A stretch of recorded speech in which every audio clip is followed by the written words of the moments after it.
Anyway, hello. Sorry, I saw Santa today. This is already stuff that I already discussed, but I discussed it with myself. I went to see Santa. That's why we're late. I saw Santa Claus. It was a very big day for me. Very emotional. Saw Santa Claus for the first time in at least several months. I see Santa Claus a lot, apparently. And then, yeah, it was good. Got some candy, and it was cold. My hands are still cold, very cold outside in the world that exists beyond these four walls. So yeah, saw Santa. Um, still dying slowly. Mainly this thing right now. This thing's working, which is good. Can't really breathe through my nose. I'm going to be doing a lot of mouth breathing today. I apologize in advance. Yeah, the little one was very happy about it. She very much enjoyed it. She was dancing along. She apparently knows every Christmas song, or a surprising number of Christmas songs, because she was singing a lot of them. Um, yeah, so I've had like a cold this week for like the last 10 days at least. Lasted longer than COVID. Feel pretty much worse than I did on COVID. Well, not worse per se. I feel it's gone on for longer. Let's say I don't feel worse. It's just gone on for longer. COVID was like a day or two, and then it was over, and then this has been like 2 weeks, and I feel like garbage most of them. Luckily we got a couple of videos out, but Friday I didn't even have anything done, so Friday didn't come out. Today. So, Simon, the designer of the Doctor Who Solitaire story game, is in the process of releasing a third edition, which I've known about for a few months now. And then the other day he put a call out for playtesters and for early reviews. Not necessarily for playtesters, sorry, for early reviews. There's mostly playtest and ready to go. Early copies to get early reviews, written reviews. So I said, hey, I can do a written review. I can also do a stream on Twitch. That'd be cool. And he was like, that's cool. And he was like, here's the stuff. And I was like, sweet. So we have a thing going on. Me and Simon. Simon's probably going to watch this tomorrow, and I have no immediate feedback for me because he's not here because he's in England. Should have just moved to Canada like I did. That's just the smart thing to do, honestly, given the current state of UK politics and cost of living and all that. But Simon probably has a life over there. I can't say whether he does or not. I'm assuming so. Many people have lives in the places they live. I don't really know where I'm going. Still, I'm drugged up on Advil mainly. Moved on from my days of Benylin. I was taking a concoction of Benylin, Benylin, and a Dayquil, and chasing it with a Halls and a Supergirl. And that did wonders for my body. Oh man. Anyway, yes, so today we are going to do the Doctor Who Solitaire story game. Who here is unfamiliar with the Doctor Who Solitaire story game? Maybe many of you. Also, hi Smith, how's it going? Doctor Who Solitaire story game is something I played. I may have played first edition of it. I know there was an edition on like a wiki page that kind of did everything for you. Which I don't know if that was first or second edition, but I know we've definitely played second edition a couple of times on the stream, and it's gone poorly. The dice not being in my favor, and just stuff not working. It's gone bad. The amount that I've maybe gone 2, maybe 3 adventures deep in a game of Doctor Who Solitaire story game. Third edition does a lot of interesting things. So third edition streamlines combat into like just literally a 2d6, and kind of like a matrix of you do this, the enemy does this, who wins kind of thing. We're going to get further into those rules when we look at it. It streamlines adventures. So we're not going to be flipping between multiple books. There's no event book anymore. Everything is basically done by the adventure book. And the adventure book has instead of like maybe half a page, a paragraph of an adventure, it is now 2 pages per adventure, and that contains all the events, all the locations, all the plots, all the descriptions. Everything is in those 2 pages, which is really really cool. So it's less flipping backward and forwards, and it's more focused and like the story is kind of contained in a way.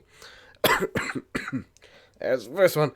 So yeah, very excited to see how that works.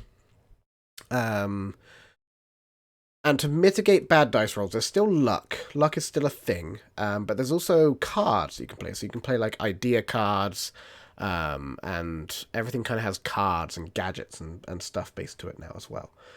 So that's very exciting. I genuinely I am really excited to see these changes. I think a lot of these changes are going to be for the better, and I'm very excited to see how they play. We're going to jump to Doctor Who Solitaire story game, and someone get Perf on the line. I know Perf is super excited to see this. Where the hell's Perf? So this is Doctor Who Solitaire story game right now. That's the adventure booklet, which I have over here. That is a TARDIS, which I have in the bottom right. Over here is the this is called the TARDIS map. So we're going to playing as the 12th Doctor, kind of after Clara, an alternative Bill storyline is what we're going to be kind of going with. I would like to see that, yeah, fitting into the narrative of Doctor Who, how it is expected to be from Simon. That's something I would like to know from Simon. Is how, like, is it alternative Doctor? Is it Doctor in future? It's kind of open in that way, but there are some things which happen, which I've noticed, which are like specific per Doctor. Like if you play the 11th Doctor, you'll start getting the Crack storyline. If you play the 10th Doctor, you'll get the Bad Wolf storyline. If you play the 9th, well, probably the 9th Doctor, something. And if you play the 12th Doctor, we're eventually going to get into Missy stuff. So yeah, I think alternative Bill is kind of our best fit for where we're going to be going here. But this is the TARDIS track. So this is the danger track. You can't see my mouse on this one, can you? That's annoying. Hang on. This window capture. This window capture. I would like you... Oh, I just capture cursor. I guess because it's not an active window. There we go. So this is the turn track, which is kind of irrelevant, but kind of necessary. This is the danger track, which tracks danger, actually. Danger is kind of our turn limit. It will increase 1 per turn. It will also jump if like the enemy gets discovered or if certain events happen, it will jump up and up and up. If it hits 20, the adventure is over. We have lost the adventure. Not necessarily the game, but the adventure. Knowledge is how we defeat the enemy and find the enemy. Then we can track our luck and we can track our victory points over here. And then there are 3 phases to turns now. Instead of it being like a turn with 12 turns and you kind of do different things depending what's happened, it's now just split up into 3 distinct phases. So before we know the enemy, we'll have the discover phase. Once we know the enemy, we'll have the dilemma phase. Oh my god, there's a dilemma, there's an enemy here. Once we know the goal, then we'll go on to the defeat phase. We know what they want to do, we know who we're going to have to stop them. So enemy, goal, get off my planet kind of deal.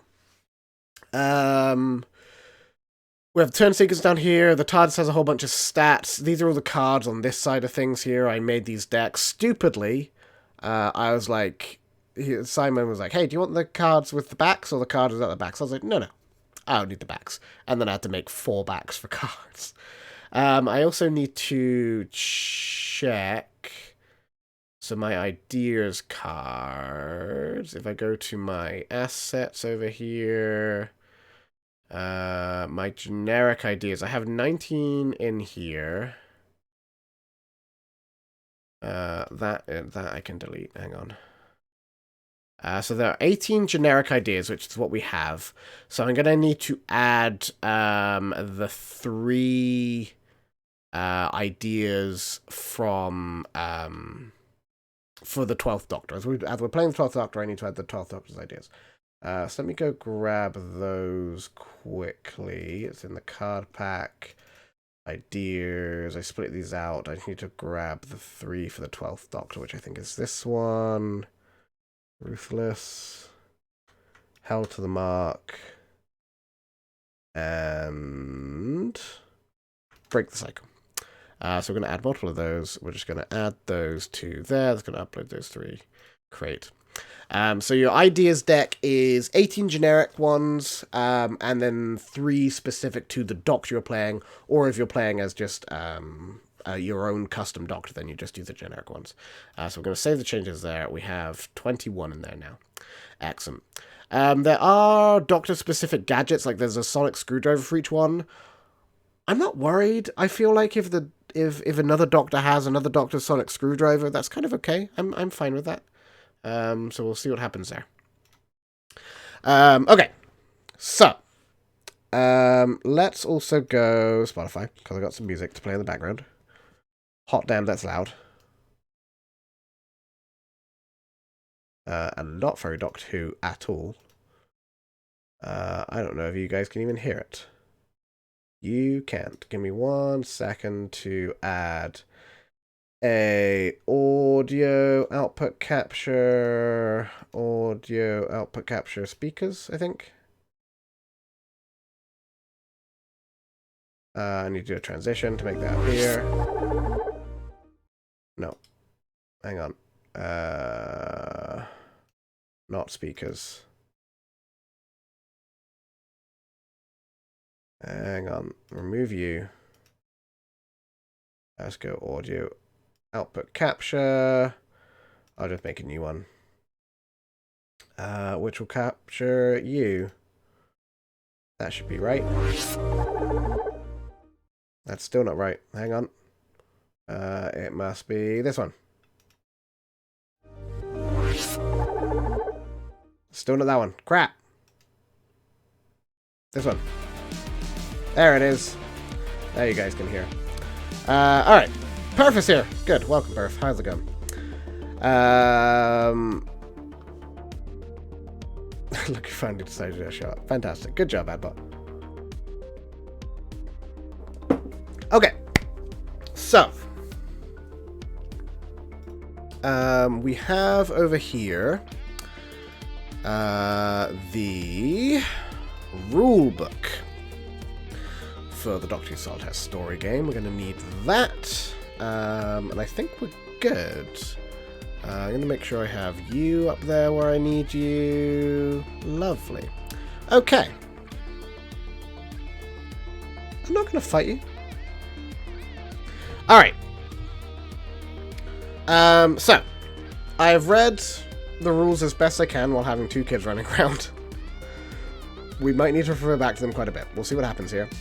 But to start the game, we are going to go to our TARDIS manual, which is one of the new books now. There's the rule book, the adventure book, the enemy book, excuse me, and the TARDIS manual. In here now. We are going to go to T12, the 12th Doctor. Should we ban word ban Doctor to get back ads? Why would we do that? That's so mean. That's so mean. So we're going to zoom in here so you guys can actually read as well. You stand at the console of the TARDIS, your trusty time and space machine, as it flies through the twisting miasma of the time vortex. A gentle hum fills the air as the glass pillars of light and instruments rise and fall in front of you. You may try and set the controls for a particular destination, or just let the TARDIS materialize wherever you want. T2. Before you get to any destination, however, roll 2d6, blah blah blah, vortex encounter. Special rules for the 12th Doctor's TARDIS. Oh, hang on, we need to set our TARDIS. Our defense is 2. Our TARDIS defense is a 2. Our navigation is a 3. And our resources is also 2. So we'll set those. Whoops. Whoops. Where'd I go? There we go. Oh, because I'm not clicking on it. There we go. So, you begin the game with either Clara Oswald or Bill Potts. I'm going to leave it up to you guys, first in the comments, who says, do we want to be 12th Doctor without Clara and Bill? For me in timeline, what I'm saying is this is going to be post-Clara. Post-Clara 12th Doctor, possibly having just met Bill. And Bill is on the TARDIS, like second adventure with Bill. We're not doing Clara. This is post-Clara, I'm afraid. Sorry, I would do Clara, but this is post-Clara. Our little TARDIS down there, I don't know how well it generates pictures of Bill, actually. I know it generates pictures of Clara pretty good.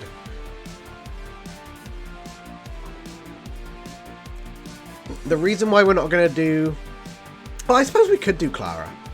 We could do Clara. No, we'll do Clara. Yeah, we'll do Clara. We can do Clara. We can make Clara work, narratively, I think. We'll make it work. We'll do Clara. Don't be sad. We'll do Clara.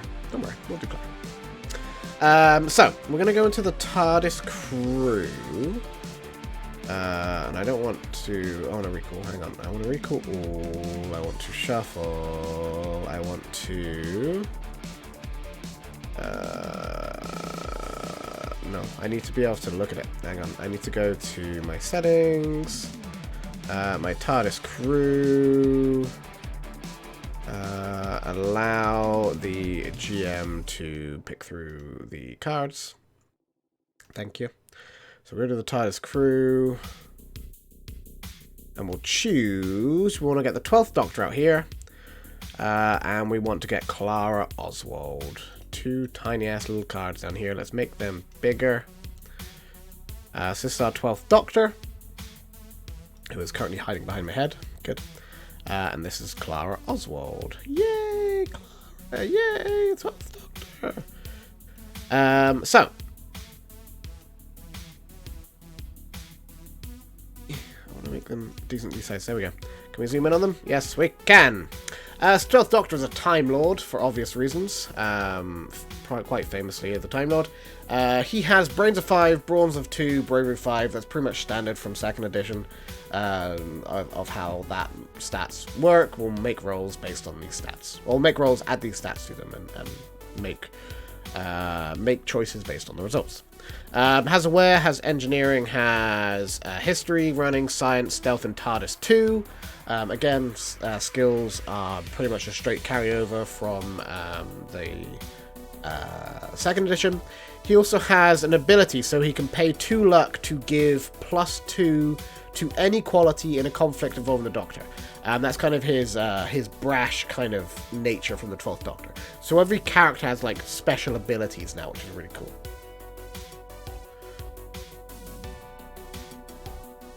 Oh, you got ads? I'm sorry. So that's kind of the same. He has a special ability. And then let's go, am I a good man? Does the 12th Doctor have a catchphrase? I was trying to think of one earlier, and I don't remember the 12th Doctor having a catchphrase. Clara Oswald over here. I don't remember where the screen capture is from. I don't think it's a screen capture. I think it's like a character poster, but I don't recognize the explosion. Anyway, she's got a bit of brain, she's got a bit of brawn, she's got a lot of bravery. Aware, Charm, Running.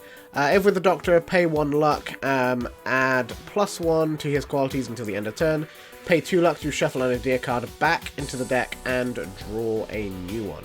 That's pretty cool. Our idea cards, like I said earlier, our idea cards are kind of like we can play them anytime to modify stuff, which is very nice. Let's go to here. We don't need to do any of that. We gain +1 to our TARDIS rolls when we set the controls, but that's not something we're worried about either. I want to go check the rules. I'm pretty sure at the start of the game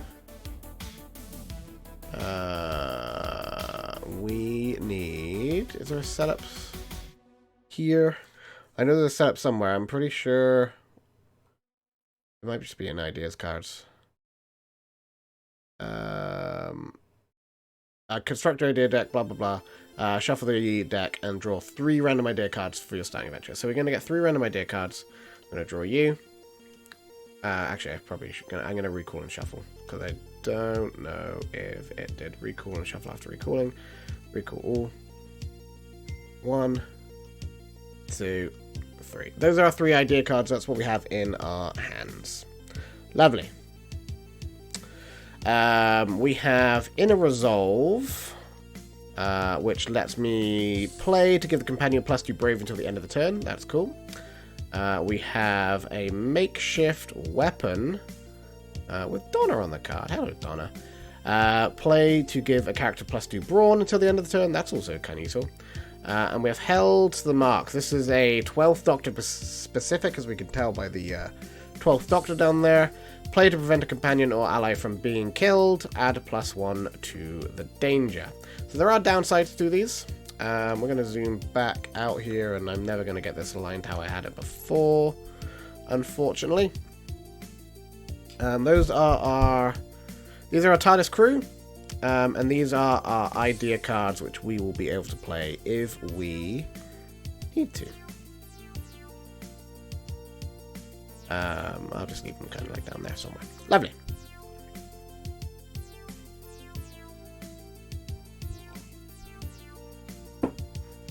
Okay. At the start of the game, we can choose up to 3 costing gadgets. You may spend resources to buy TARDIS gadgets. You may later spend luck points to gain new gadgets. So if we go have a look at the TARDIS manual, is there a thing? TARDIS gadgets. TARDIS capable of many things, many different gadgets. There are 6 TARDIS gadget cards, including in this core set. Blah blah blah. Each TARDIS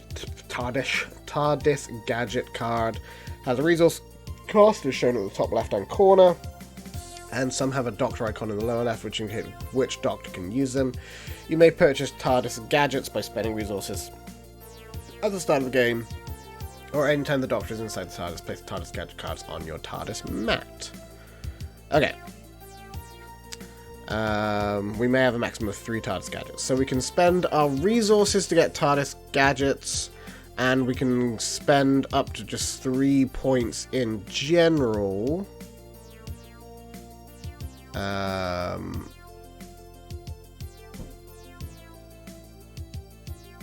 Yeah, the Sonic Screwdriver have different versions with each different bonuses. Again, I don't think it's going to be an issue if a different Doctor has a different screwdriver.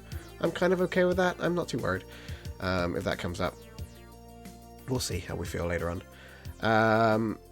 Anyway, so yeah, we can, at the start of the game, choose up to 3 costing gadgets. So we'll go have a look at our gadgets. Oh, I don't have that deck set either properly. Dang it. Allow the GM to choose. Save. And gadgets are also kind of infinite, actually. So you can have multiple copies of the same gadget, I believe. So let's close you. Go to gadgets. I don't want to do that. Recall it. Hang on. Shuffle. Shuffle. Choose. Okay, I can't read any of this. Good. So we've got a Sonic Screwdriver, we've got a TARDIS library, we've got a TARDIS wardrobe, TARDIS coaster bell, TARDIS chest, electric guitar, spectacles, TARDIS key, explosive, Sonic Screwdriver, torch, medkit, Sonic Screwdriver, TARDIS scanner, TARDIS force field, psychic paper. Psychic paper is nice, that's cost 2. Doc gains a +1 to charm or diplomacy rolls, I believe. Period costume costs 0. Play on a female companion on Earth. Oh. Sexist. Doctor running around in a dress. There's no Jodie Whittaker Doctor in here, actually, which is kind of disappointing. Because we could have redone the Chibnall run, and that would have been much better.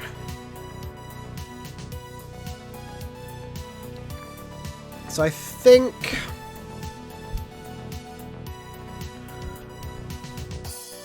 I feel like the Sonic Screwdriver just makes sense It does cost 3 to take. The psychic paper would be nice too, though, but I feel like just the sonic screwdriver makes sense. I think we'll take the 12th Doctors. It seems to... This has a bonus to aware engineering. So it seems to complement the Doctors quite a bit. So I'm going to take that. Then we're going to zoom on out here. Oh god. Oh jeez. Things are getting wonky. Hang on. Reset you. Zoom in on you. There we go. Okay. We're good. So we're going to get our sonic screwdriver over here. We'll make you big. So the Doctor gains either aware or engineer once per turn. And has +2 to any escape or rescue. Sweet. Okay. We only have 2 resources for the TARDIS, yes, but we can spend 3 points for that. We could get a TARDIS gadget too. I wish I could just preview these. Oh, I can click it. Sweet. TARDIS Coisabel. At the start of an adventure, choose to add X danger to gain X knowledge. That's kind of cool, actually. I wouldn't mind that. Research actions in the TARDIS. At the end of the adventure, roll 1d6 and on roll 6 get 2 luck points. That wouldn't be too bad to have. That's not a terrible option, actually. Force field, that costs 3, we can't afford it. TARDIS scanner. That's very 11th Doctor, the TARDIS scanner.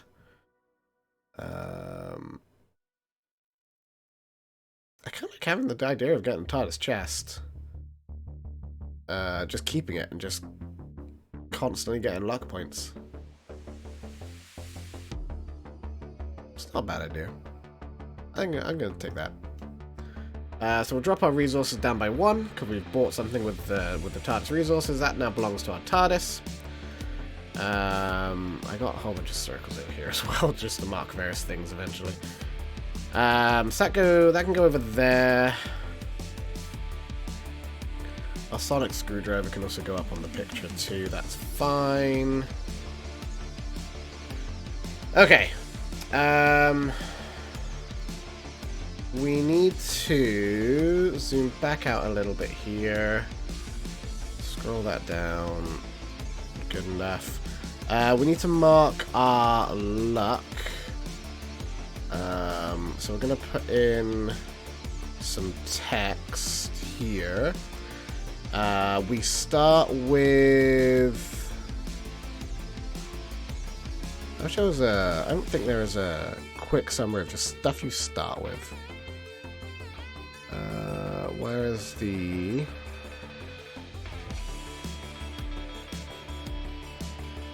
starting luck?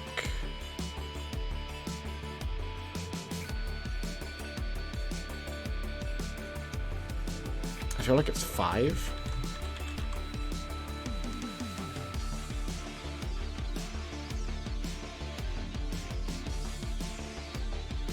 Exact match 79. Let's go to there. Each idea card has a luck cost, that makes sense.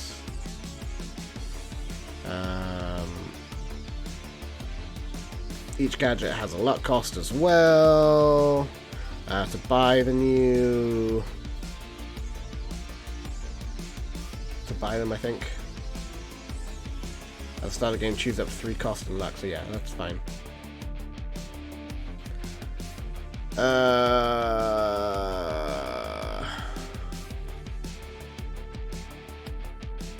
Is it in the TARDIS manual then?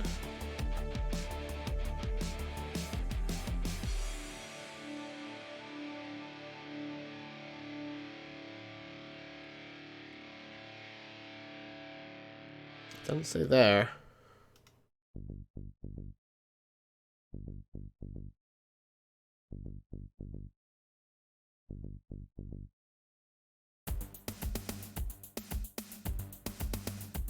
I'm pretty sure it's 5.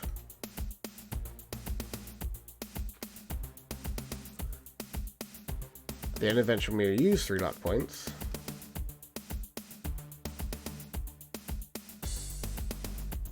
Start the game with 5 luck points. I knew it was 5. Okay, so we'll do 5 luck points there. We'll make that bigger. Okay, I'll just do it again, I guess. Can I make it... Can I not edit numbers after I write numbers? Okay, I can. Good. I just can't change the color and size of them. That's kind of annoying. So we have 5 luck. We won't mark any victory points yet. We'll copy you for our knowledge. Our danger is going to start at 0. And our turns are also going to start at 1. Or 0, kind of. But it will be 1 soon. Okay. Good. We're ready. Basically. So, we are going to go back to the TARDIS console. Well, the TARDIS manual. We are going to just let the TARDIS materialize wherever we want, or wherever she wants, sorry. We're just going to let the TARDIS do its thing. We're, like, traveling with Clara. We've been with Clara a long time, doing whatever. TARDIS is going to do something.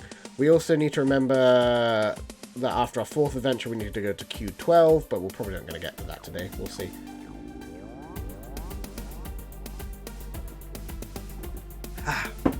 I also want to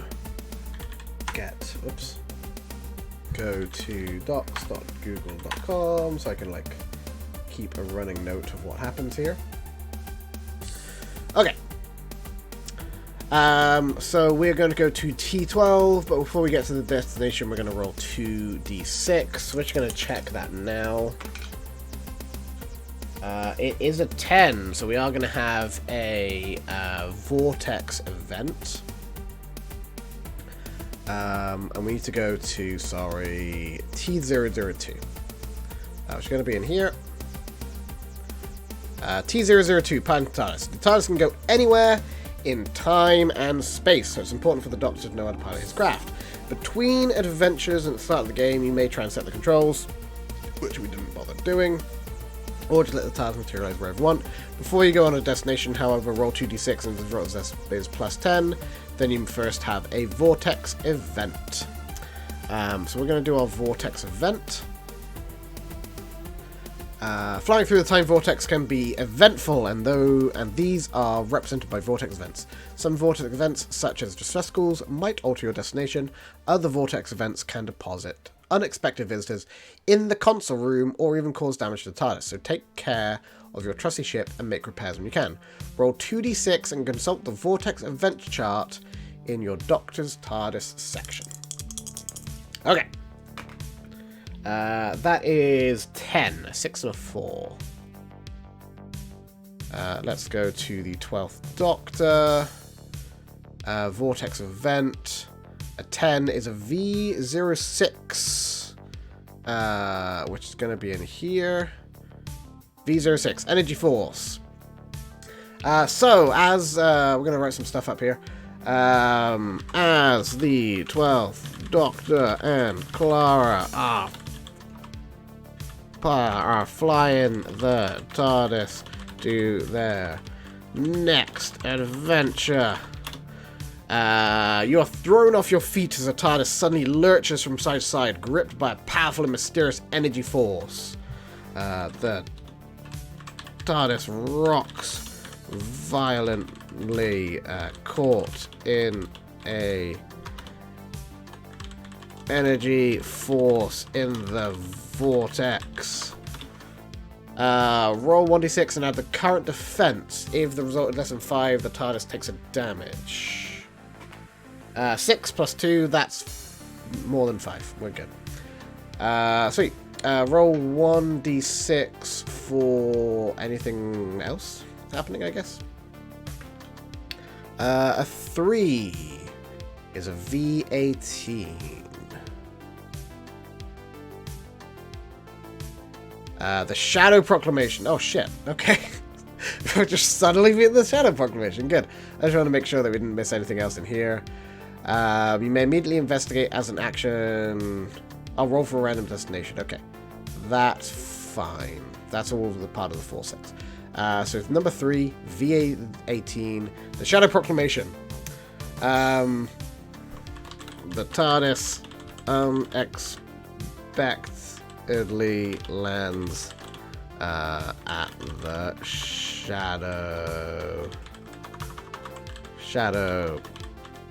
Proclamation. You have landed at the Shadow Proclamation. A citadel of law enforcement floating amongst the stars. The Shadow Proclamation is controlled by a mysterious albino race that often uses the Jadoon as shock troopers. Roll 1d6 for an encounter. Oh, Jesus Christ. Yay! Perf is ready to go. Roll 1d6 for an encounter. 1. You are surrounded by 1d6 plus 1 Jadoon. Good. I've literally rolled a 6. We're surrounded by 7 Jadoon all of a sudden. This is literally Adventure 1. This is when we played 2nd edition all over again. Every roll went as bad as it possibly could. Oh my god. We're surrounded by 7 Jadoon. As Doctor and Clara step out of the TARDIS, they are surrounded by 7 Jadoon. Good. Each brains 1, brawns 5, bravery 3, troop. You may surrender. Captured 8 with +1 to d6 rolls on fail escape. Start a capture 9 conflict or try to evade, running 8.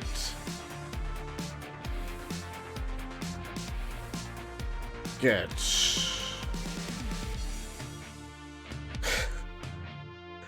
Oh man.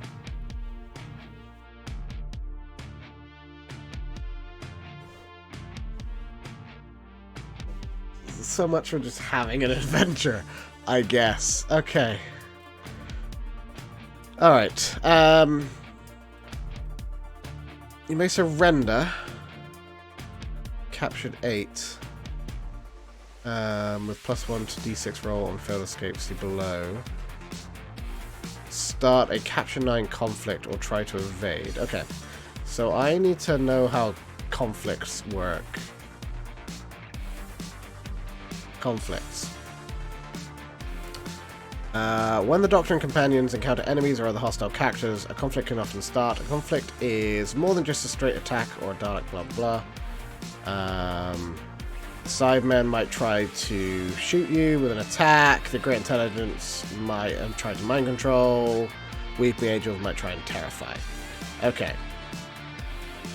Each conflict has a target number of 7 unless otherwise noted, so that must be capture 9, capture 8, okay. That must be reached on 2d6. Okay. So they start a capture 9 conflict. Where do the rules go? Oh, did I just close the rules, you pillock? Can I undo that? Dither! Dither, thank you much! It doesn't look like Minecraft at all, you're right. We can make it look more like Minecraft. Give me the new rules, thank you.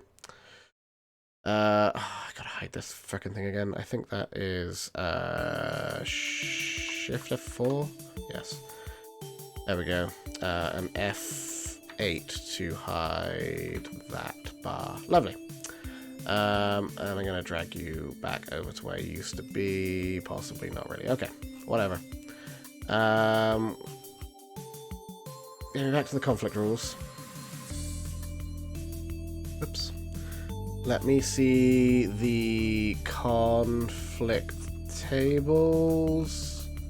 Where is it? Conflicts.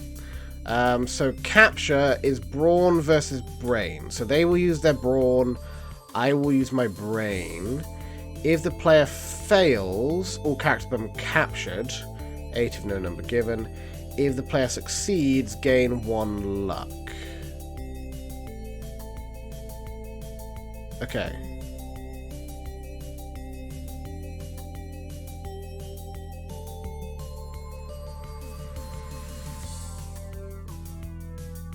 The conflict reference table then shows the result of the conflict depending on whether you win, rolling 7+ with modifiers, or lose, rolling 6 or less with modifiers.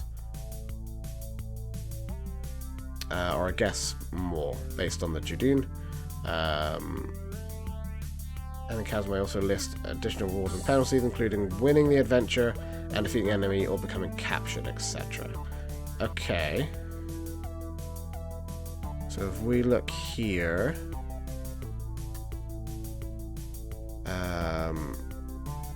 start a Capture 9 conflict.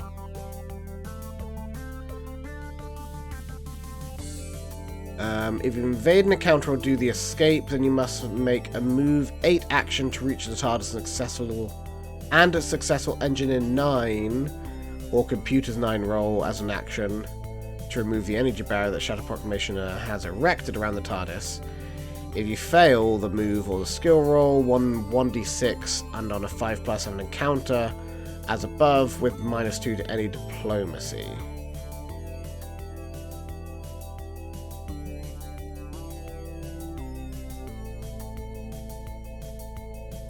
I'd like to get more of the mission thing.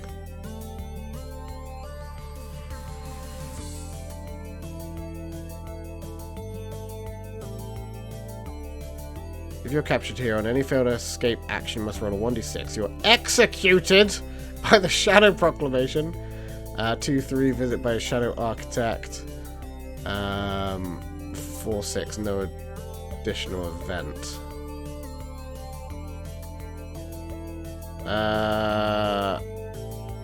Okay, I guess we're just going to do the Capture 9 and try and use my brains to get out of here, I guess. Or possibly being executed. And then we're just going to leave and forget this ever happened, I think. This didn't really start an adventure or nothing, just kind of just existed, really.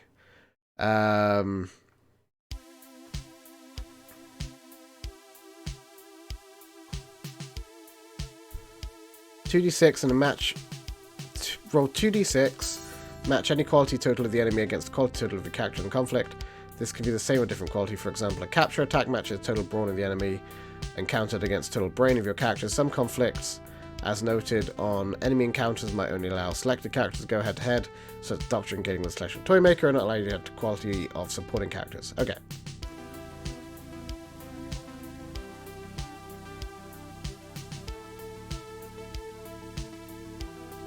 Okay, so we will roll the 2d6 plus the quantities, I believe.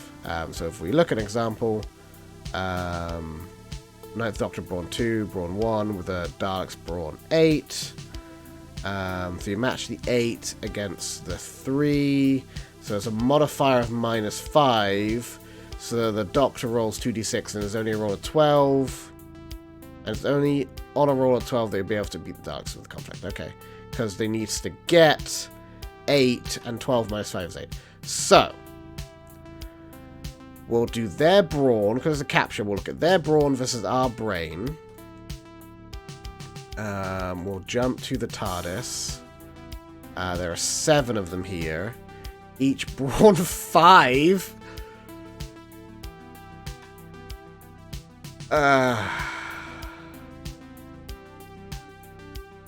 Okay, I guess we'll try and evade. Oy vey. I didn't hit anything with the TARDIS. The energy field just caught me and flung me into the Shadow Proclamation. Okay. So we're going to do a running 8 to try and get back into our TARDIS. And just GTFO.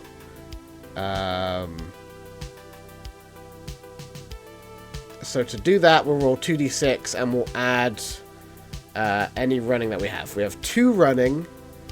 Okay, yeah, we have 2 running. So we'll roll 2d6. Plus the 2, and try and get 8. Okay, that's 9, plus 2, that's more than 8. We ran back to the TARDIS, and we're just gonna go. If you evade an encounter, you must make a move 8 action to reach the TARDIS and a successful Engineer 9 or Computers 9 roll as an action. I guess, for those of you who have watched Chibnall's run, this is kind of just a quick little teaser for that thing that just never made it to the TV. The Doctor just takes a brief stop of the Shadow Proclamation and they all get mad at him for reasons he does not yet know. Sure. So we must make a move 8. So if we do...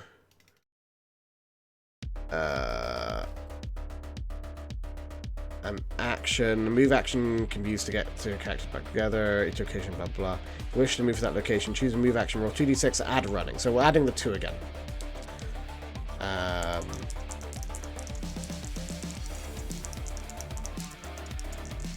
So yeah, we're adding the 2 again. That's fine. That's a 3. I'm going to spend a luck point to reroll. There we go. That's a 7 plus 2. That's a 9. So that's good. I'm just going to mark that we used a luck point here. Down 4.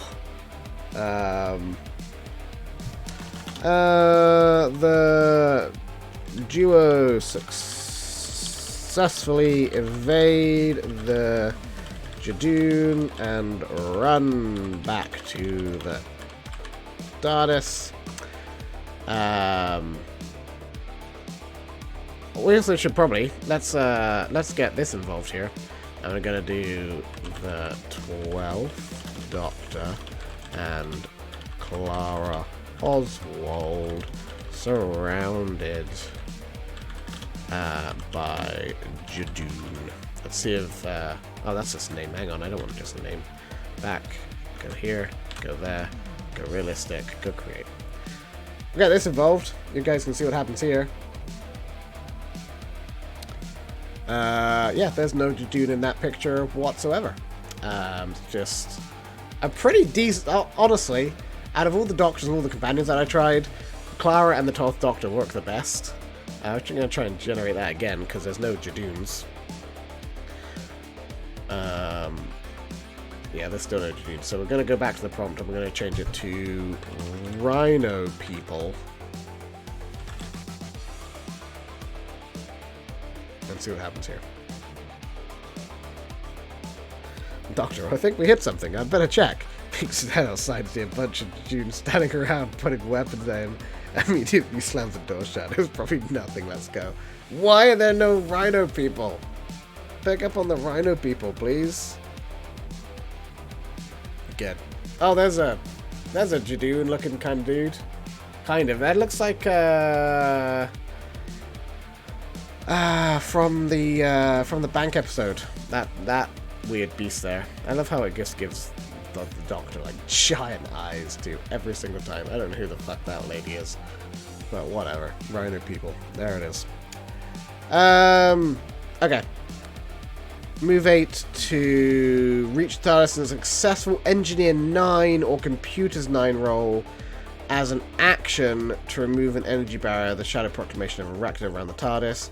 If you fail either the move or skill roll, roll 1d6 and on a 5+7 encounter above. Okay, so I guess we'll do engineering because I have engineering. And we can use a sonic screwdriver to gain engineering. Do we have to spend anything to use the gadget? I don't think so. Have a quick look at gadgets.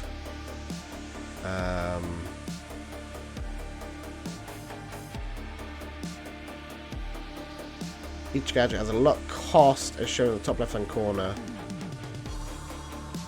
Oh yeah, I guess we do need to spend the luck to use it.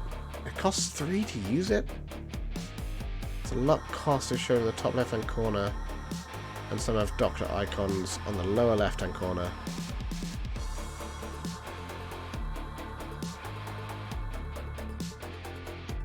Jeez. Do we really have to spend the luck to use the gadget? I guess so. That's expensive. That's expensive. It's an engineering 9. I only need to roll an 8. It's only going to give me +1 if I spend that. I feel like I don't need to. Simon will correct me tomorrow in an email when he watches this, I guess. That's a 6 + 7. We needed, or 6 + 1 is 7. We needed to get a 9. So I'm going to spend a luck to re-roll that. That is a 6 + 1. That's 7 again. Shit. Okay. That's not ideal. Oops. So then, let's see if we get the encounter. We do not get the encounter, but we can roll again for that.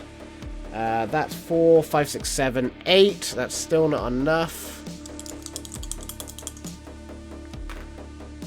That's 9, 10. That is enough. Okay. That is another luck spent, though, on that to reroll. I'm really hoping I did need to spend the luck to use the sonic screwdriver now. If I need to spend the luck, then that's not gonna generate me luck, is it? That's annoying. Okay, whatever. Okay, so we're done now. We've escaped the Sound of Proclamation for just no particular reason.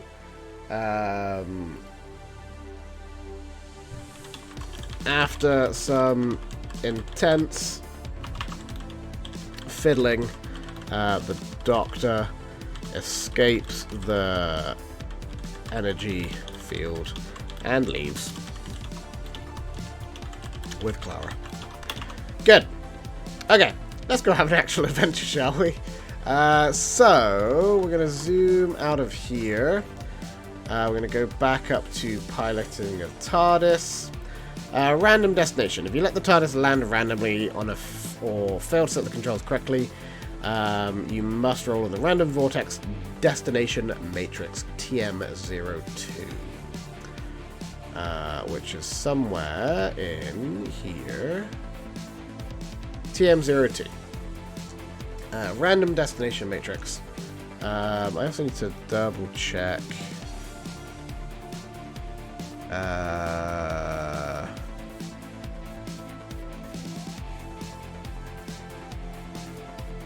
Oh, yeah, I was just saying they'll be regularly increased. Okay, so I'm in the second edition. I believe like the adventures would change based on how many adventures you have. Like these numbers would shift, but in this they don't in particular. Okay. The Doctor with new eyes. That's why he escapes every time. No, this Doctor just ran away.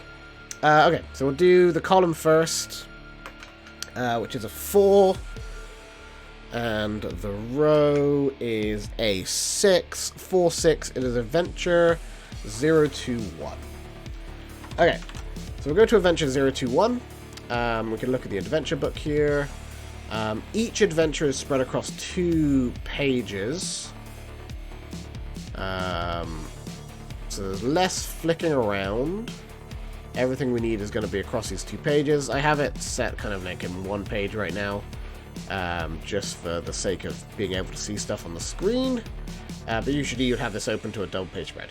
Anyway, we have landed in Victorian-era London, which is actually an adventure that the Doctor and Bill went on. And, like, pretty much their... That was their third adventure? That might have been the second adventure, actually. Holiday. You've landed in Victorian London on Christmas Eve. White powdery snow falls gently from the skies to explore a busy market square. Let's go to Wombo. And we're going to go a busy market square in Victorian London on Christmas Eve. Create.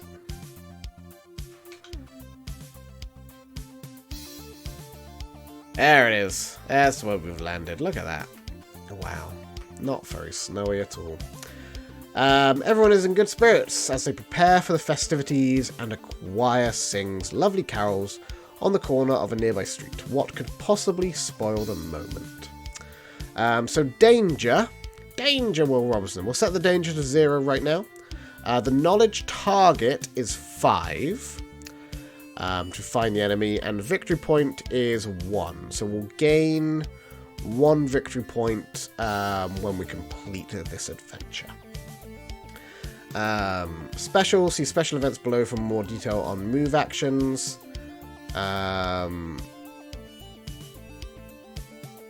After your first explore or relax action, gain either 2 luck or 1 idea card. Night will fall after 2d6 turns and last for 4 full turns. So there is a night-day cycle in these as well, which is exciting.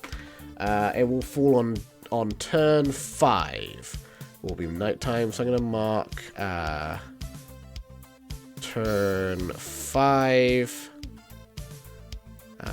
just for nighttime. I'm also going to mark 5 for our goal for the knowledge. We need... I think this is our landing encounter, or our landing destination is the London streets here. Cold exterior, move 3. You walk through the cold Victorian square and streets, leaving footsteps in the fresh, crunchy snow that covers the cobblestones. +1 to explore actions. You may not research here. Encounter, d6, -1 to roll if night, and +1 if discover phase. Blah, blah, blah. Okay. So we've landed in Victorian London in 1867 on Christmas Day. This is our Christmas special episode of Doctor Who. Wow. Well, not necessarily.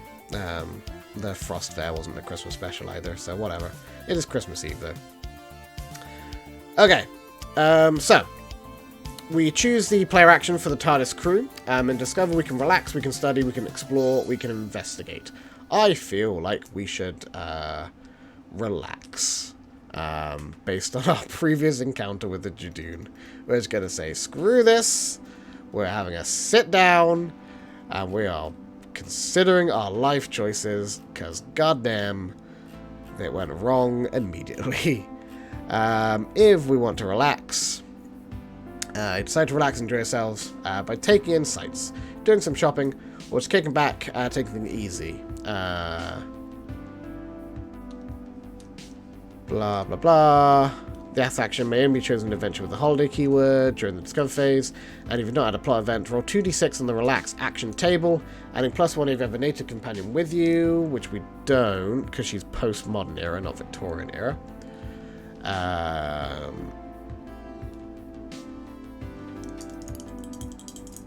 If we roll doubles, we also gain an idea card.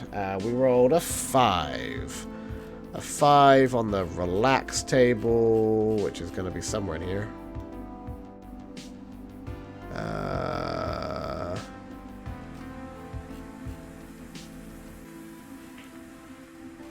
Somewhere in here. Hang on. Relax. It's time to have time off from saving the universe and try to enjoy yourself at the destination. Roll 2d6. On a 5. Wholly interrupted. Roll for an incident. Son of a beach. Okay. So incidences is a new kind of term in 3rd edition, which is somewhere here. Conflict instances. An instance may be indicated by an encounter line of location encounter line of locations and actions. when this happens, simply roll 2d6 on the table and see what happens. So we're going to go 2d6. We're in the discover phase. It is a 3. The companion has become trapped. Oh, Jesus Christ. A random companion is trapped and can take no action and has no encounters until other characters at the same location make a Brawn 9 roll. For some reason, Clara has, like, stepped through the ice in the Thames. And just fallen through. Ah, oh, Jesus. Okay. I kind of want to re-roll it. But whatever. Landed in Victorian London on Christmas Eve. Decided to relax. Clara decided to fall through the ice in the Thames.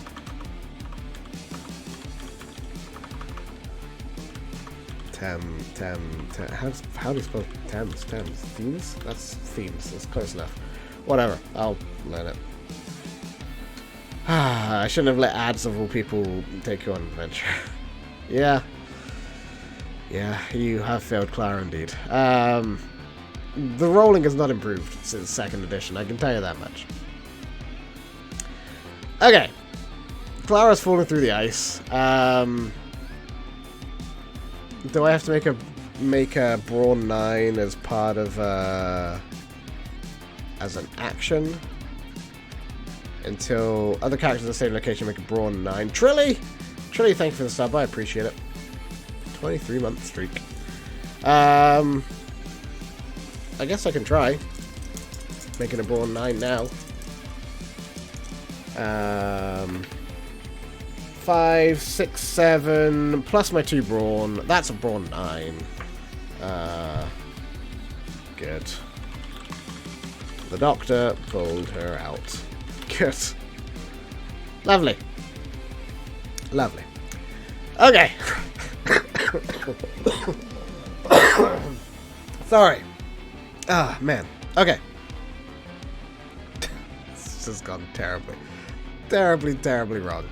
Let's go back to the adventure book. We've done our action. We've decided to relax. Wasn't very relaxing. Roll and resolve any encounters. Which I think we just did. I don't think... Hang on. I should double check. I don't know if it's split up into, like, doing encounters, kind of like in 2nd edition. I don't remember.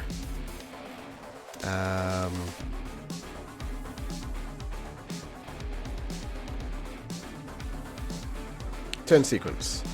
Knowledge on 0, turn counter on 1, place marker on the discover phase. Oh yeah, we're on the discover phase. I should probably have a marker for saying we're in discover.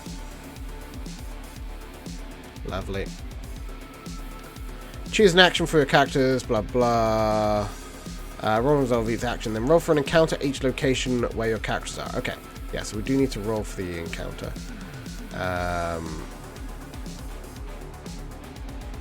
Encounter is a D6 -1 roll if night, +1 if discover phase. So we are +1. 7. 7 is a character event. So do we always have an encounter? Because it used to be that you would roll 2d6 and see if you get an encounter, if I remember correctly. But I guess just roll and resolve the encounters, okay. So we get a character event, which we roll 2d6 to see what character we got in this particular area, which is a 7. The Constables. A pair of local bobbies take an interest in you, probably because Clara fell through the fucking ice. Make a charm roll. -1 per stealth, +3 if danger is 10+. Good. Clara does have charm, which is good. And with the Doctor, pay 1 luck and add +1 to his qualities until the end of the turn. Which might be a good thing based on his lack of charm, but I mean, I won't get charm for it. So we'll make a charm roll. 10 plus charm, 11. They join you as allies. Good. Good. 2 local police officers take an interest in Clara and try and help the duo out. I guess they played off their falling through the ice as like, yeah, we do this all the time. We travel from place to place and we kind of get involved. Good. So we've got 2 constables have joined us. Roll for the enemy action, which is a 2d6. And then during the discover phase, there is nothing. I don't think we need to add anything to that.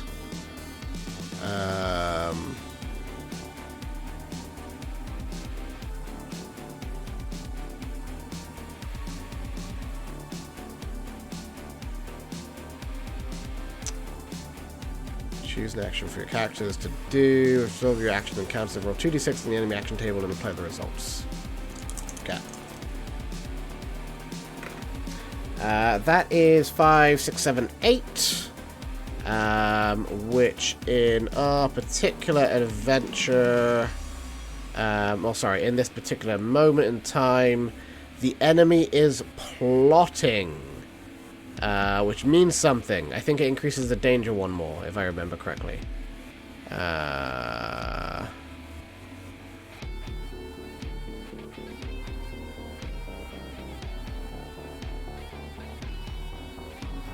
don't remember. Hang on, I'm just going to do a search for plotting. Plotting!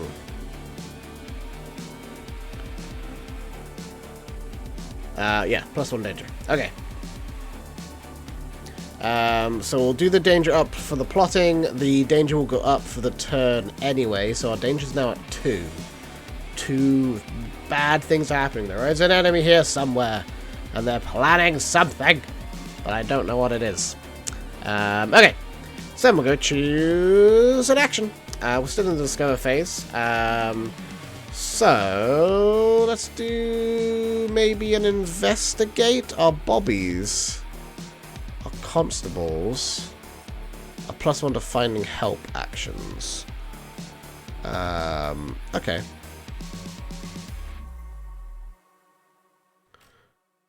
Oh, we also need to increase our turn as well. We're now on turn 2.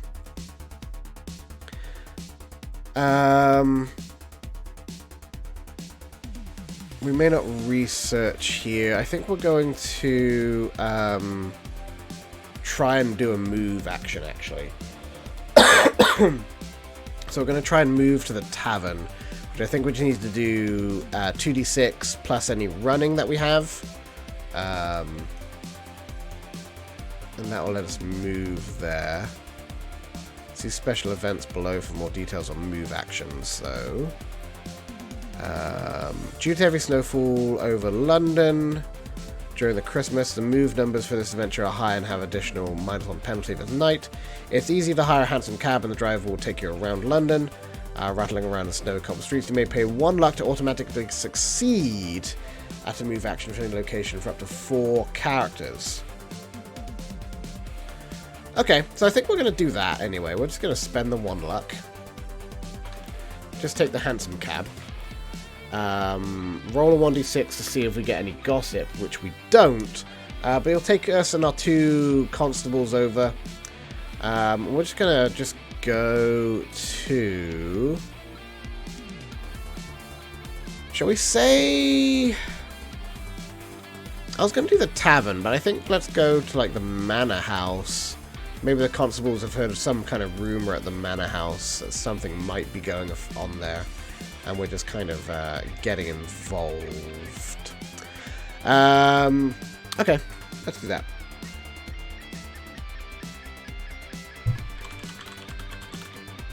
We're gonna lose all our luck. Yeah, probably.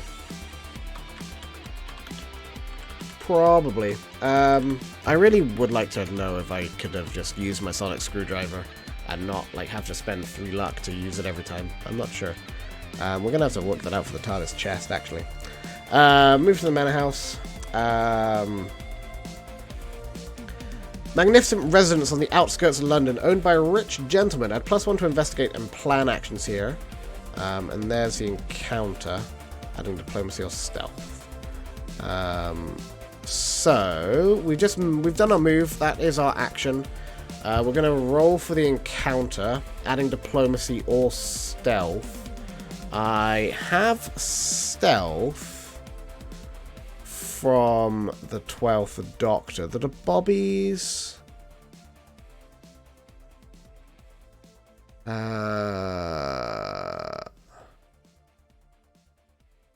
There's brawn, brains, brawn, and bravery and running. Okay. So we're going to add our stealth to the D6. A 4 +1 is a 5. A gentleman. So let's go see the gentleman. A finely dressed and cultured man. Make a diplomacy roll.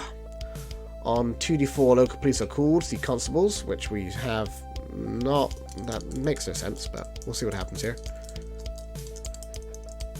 I don't have any diplomacy, unfortunately. I should get a bonus for having the police with me. They should come with diplomacy or something. 5, 6, 7, 8.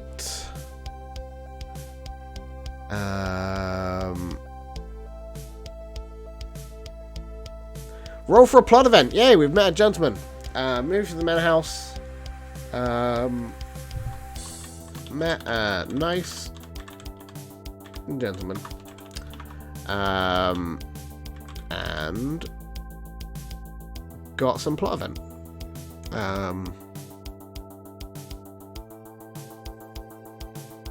Yes. Roll for a plot event. So for a plot event, I think the plots are specific to here. We'll do the roll 2d6. That's a 10. Double 5s. 10.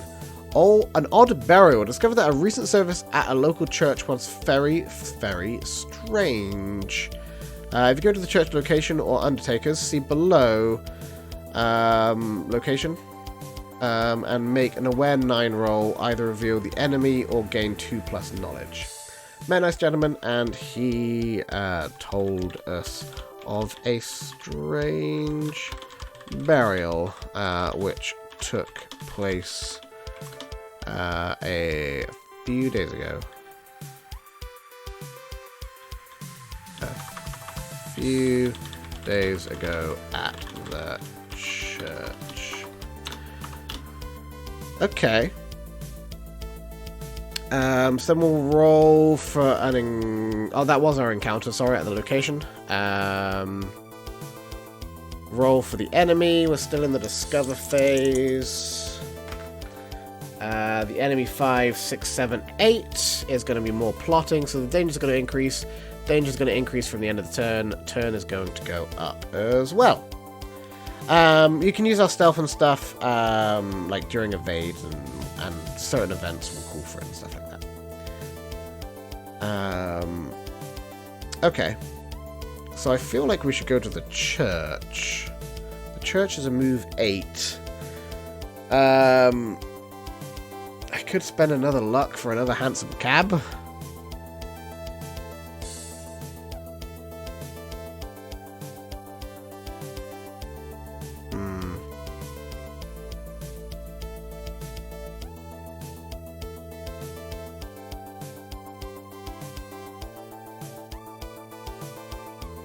An 8, but I got running, and I got 2 running for my constables actually, so I already have 4.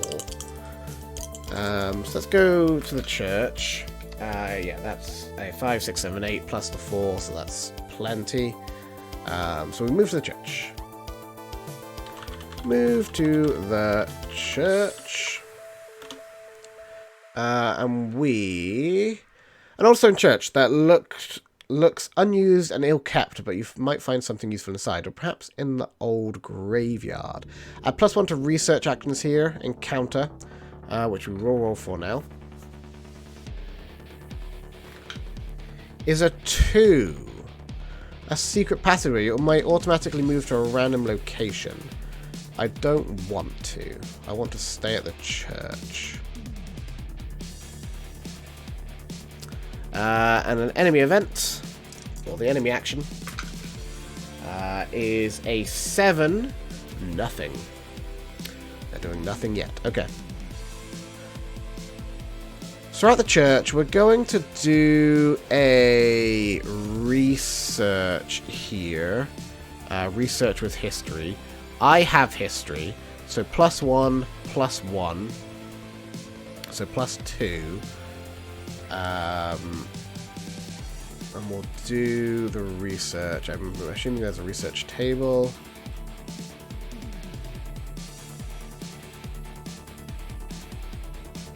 Oh, I can't do a research, can I?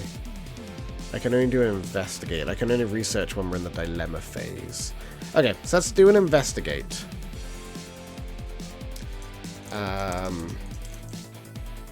Which we only have knowledge +2 or had a plot event. We have had a plot event. You decide to follow up on some clues. Roll 2d6 +1 for aware, +1 for stealth. +1 for history because we are earlier than World War era. So we'll basically max it out. It would be +3 max. And if you roll doubles, add +2 enemy action rolls this turn. Okay. We did roll doubles. That's 8 +3, so that's 11. You discover some important information. Roll for a plot event. If I have to roll for another plot event, I've already had a plot event. I think I just gain knowledge, I feel. Oh, I just closed the freaking rules again. God damn it.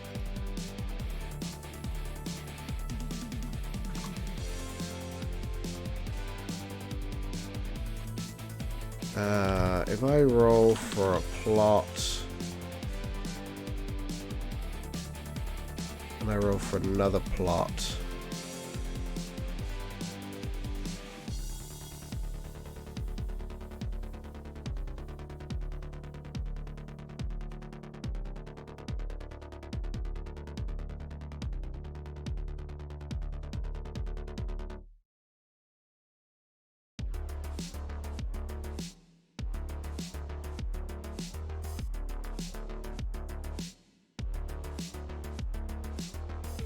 maybe I just do have another plot event.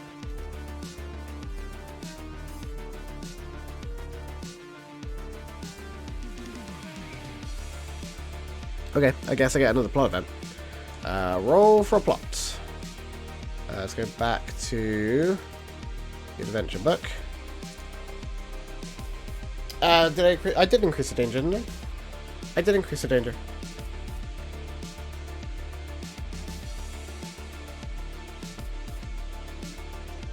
Oh, where can you see your stealth and stuff? The stealth is on the 12th Doctor card. He has the stealth ability. I know it's a little small, but it's down there.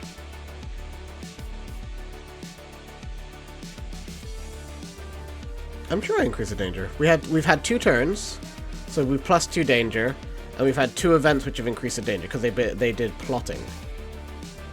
Oh no, they did plotting twice. You're right, and then they did plot. They did nothing on the 3rd. So it should also be turn 4. Yes, sorry, you are right. Thank you for catching that. Okay, so we're going to roll for the plot event based on our research.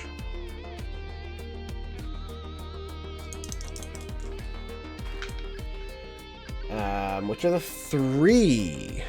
A time fisher. You learn this area of London lies across a crack in time. Add +1 to danger if a temporal enemy is revealed. Make a successful brains 12 roll to gain +1 knowledge. Okay. Moves to church. Did some research.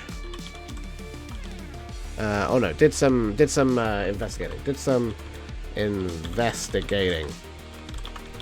Found a crack in time.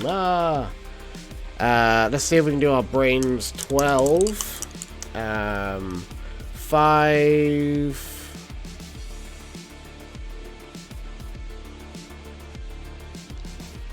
So I had my 5, 6, 7, and then from the 2 from my bobbies. 9. So that's almost already there. I think. Let me just double check. I always get afraid that I'm going to add the wrong things. For example, you... that's stuff. Hang on. Idea cards, gadgets, adventures...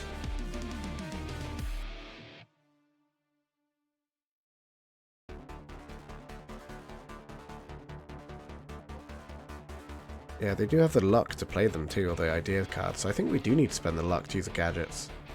That's sucky.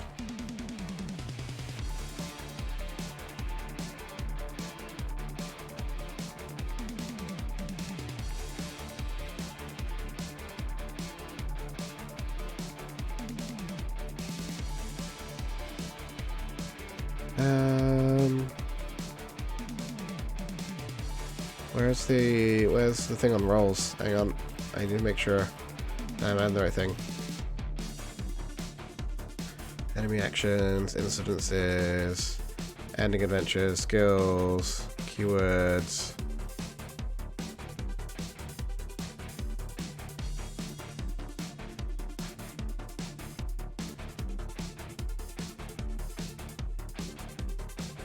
Any quality or skill roll is 2d6 equal to exceeding the target number for success. Roll 2d6 and either count all the magical skills in your group or the total quality of the characters involved. Okay. It doesn't say that I only have to use a doctor.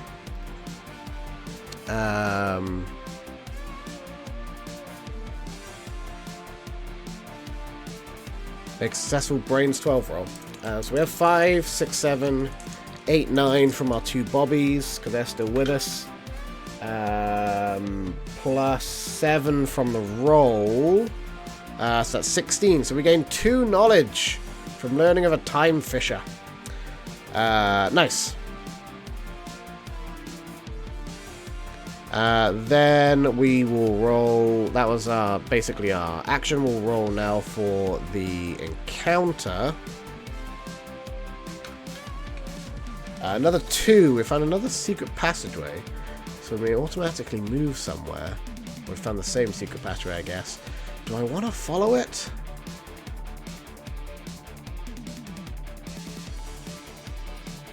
Do I want to follow it? Backward, back and cheese. Nice, good job.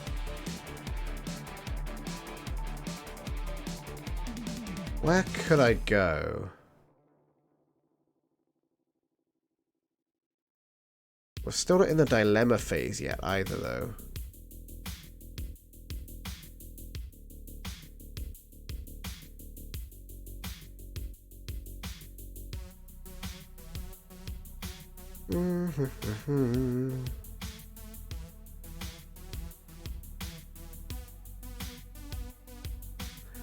It could be fun if the church had a secret passageway to the tavern. That could be fun. I do forget, you're right.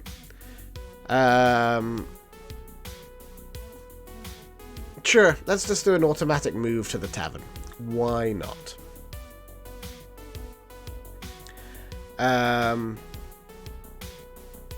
You may not investigate here, but we could still research.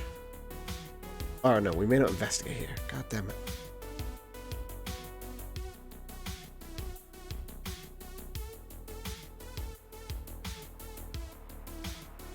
We could also move back to the manor house.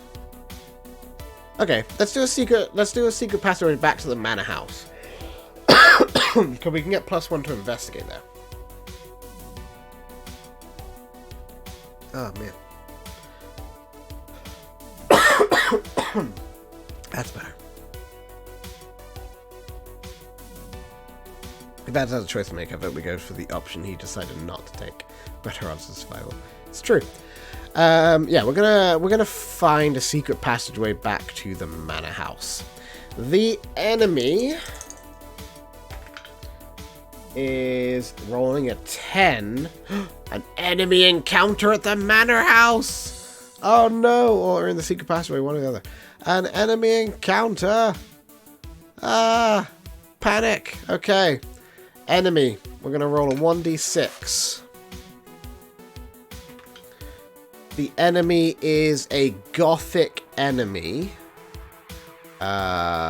which we then go to the enemy book, I believe. Nope. In here, in the rules.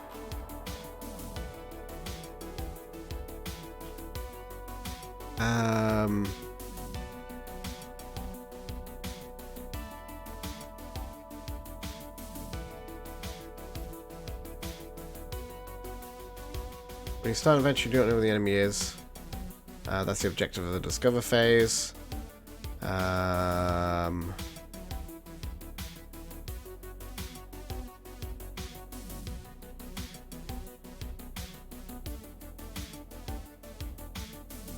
phase of the event changes immediately when the conditions are applied when the enemy goal is revealed, blah blah blah.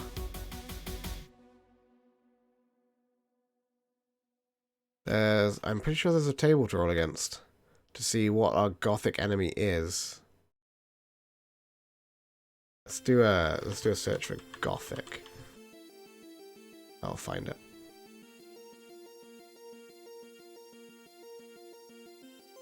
Gothic. These enemies can be easily mistaken for supernatural creatures from realms of horror. Weeping angels and coronets, for example, are gothic enemies. Enemy tables. When an enemy has been revealed either by you gaining knowledge of the required adventure or through an enemy encounter, you'll find the enemy keyword shown in the adventure sheet. Roll 1d6 on the lines below to find the enemy for the adventure. The d6 roll is modified by your progress and experience through the game by a current victory point total. Okay, so that's how you get harder enemies at different times. Generally less dangerous enemies are encountered on low rolls and more on high rolls. In addition, enemies get higher danger values at the start of adventure, and the higher scheme values when your victory point total is higher. Okay, so we're at 0, so it's the d6 modifier, 0 danger, 0 scheme. We're looking at gothic, so we're rolling a d6. You know, the Monty Hall problem, there's the ads version, the ads hall problem. Behind one door is survival, the other 2 doors are death. A 6! Oh, Jesus Christ!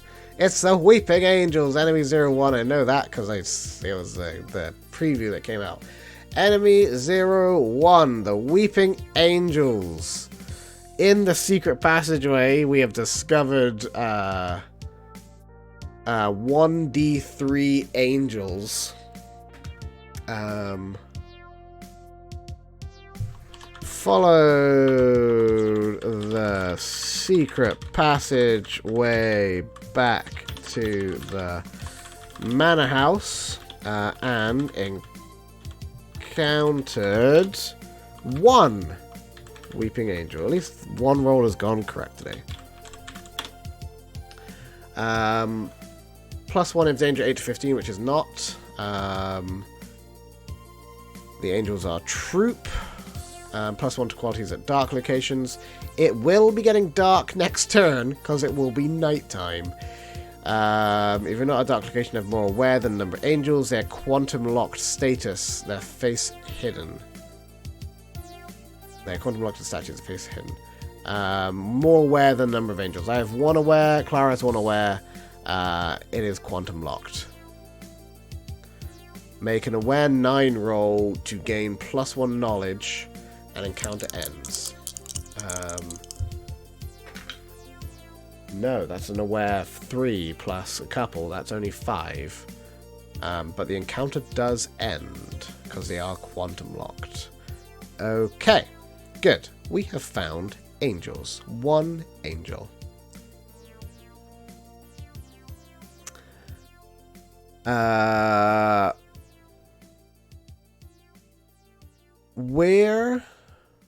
we were taking the secret passageway, we're going to continue to the manor house with our one angel in tow. And we're going to be at the manor house. We're going to add the danger. And add the turn. Because we have now discovered the enemy, the dilemma, we're now in the dilemma phase. The knowledge resets to 0. The scheme is 4, which I think is the new danger target I need to achieve. Or is that based on their goal? I don't know their goal yet. I'm trying to work out their goal. And I'm pretty sure the scheme 4, that becomes the new knowledge target. And the knowledge resets.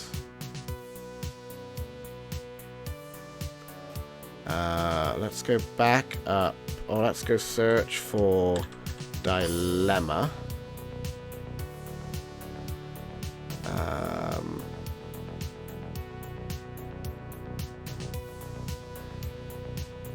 Dilemma phase. The objective of the dilemma phase is to discover the enemy plan by revealing the goal. This is achieved by gaining knowledge equal to the scheme value of the given enemy, or by gaining a revealed goal result as part of an action or event. Okay. So we know that there are TARDISes. We know that there are red TARDIS on there. We know that there are angels. We know that there's a manor house. We know that there's a nice gentleman who knew about a strange burial. Like, don't know how the strange burial ties in. Maybe the burial got, like, sent back in time. The coffin was empty or something like that. Okay.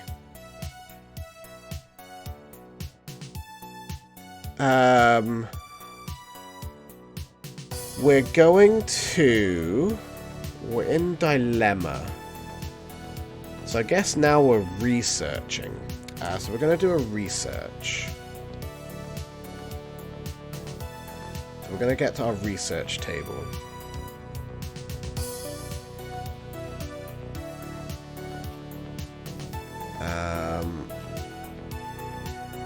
Somewhere in here. Research. Choose engineer, medicine, science, computers, history. You decide to do some research to find information on defeating the enemy. Roll 2d6, add +1 per chosen skill. If you roll, also roll for an incident after. I have a history. That's all I have. So we're going to do history. 2d6 plus the 1 history is 5, 6, 7, 8. Slow going. If you choose research, we add +2 the next turn. Research at the manor house. +2 next research. Slow going. Okay. So then we'll roll for the encounter. Which is going to be a 3. Christmas drinks. Roll for a plot event. But because we're in dilemma, our plot events now immediately become knowledge. So we're going to gain +1 knowledge. Fantastic. The enemy will now take its action. Historically, isn't this more dangerous to have one of them rather than 3? And if 3, they can look at each other. Yeah. Yeah, you're right. Probably. So that's a 5 in dilemma. They're doing nothing. They're doing nothing. Good, good, good. So we shall move on to the next turn. Oh, we are in darkness too. That's a worry. But we are in an inside location. If we're inside, like at the manor house, we're okay. If we're outside, things get weird. We will increase the danger. for that. And we will go on to the next turn. We will research again with our history. So +2 plus another 1. So that's 6, 7, 8, 9, 10. 7, 8, 9, 10 on the research. Gain +1, gain 1 knowledge. Sweet. And +1 to any prevent action roll with the chosen skill. Made progress on research.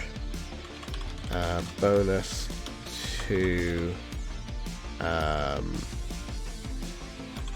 prevent action, but we can't take the prevent yet because we're still trying to work out what the goal is. We will roll for an encounter at the adventure or at the location. I do like the locations are actually a thing now. They happen. A 3 on the encounter roll. Still everybody having Christmas drinks. Still everybody having plots. Still just me gaining knowledge. Woo! Or gaining courage from the Christmas drinks. One or the other. The enemy, however, is ever encroaching and rolls a 3. An incident! An incident has transpired. Hang on. Let's get to the incident table, which is somewhere in here. Still scrolling through the rulebook to find the different tables, which is kind of a pain. I wish there was like just a table reference thing that you could flick through, but I don't know how that would improve anything. 2d6, and we're in the dilemma phase. The incident is a 5. A companion captured! Oh no! A random companion is captured by the enemy. Roll 1d6.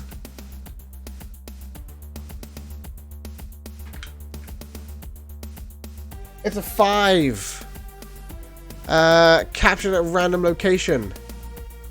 If no capture number is given for the enemy's capture 8 or 9 layer.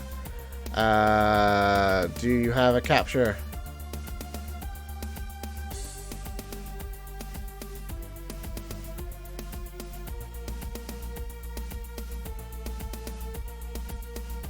I don't think they do.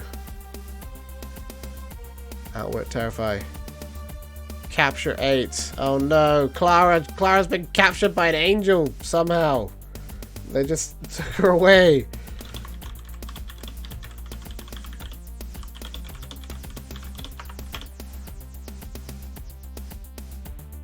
Okay.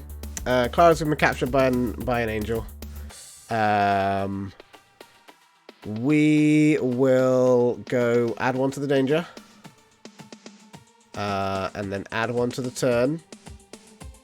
We still don't know what they want to do, but we know that they've bloody done it.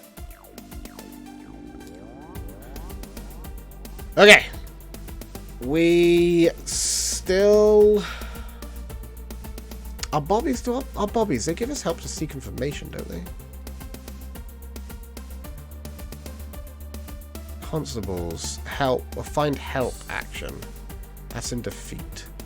Well, they're still running around with this, that's good. Okay.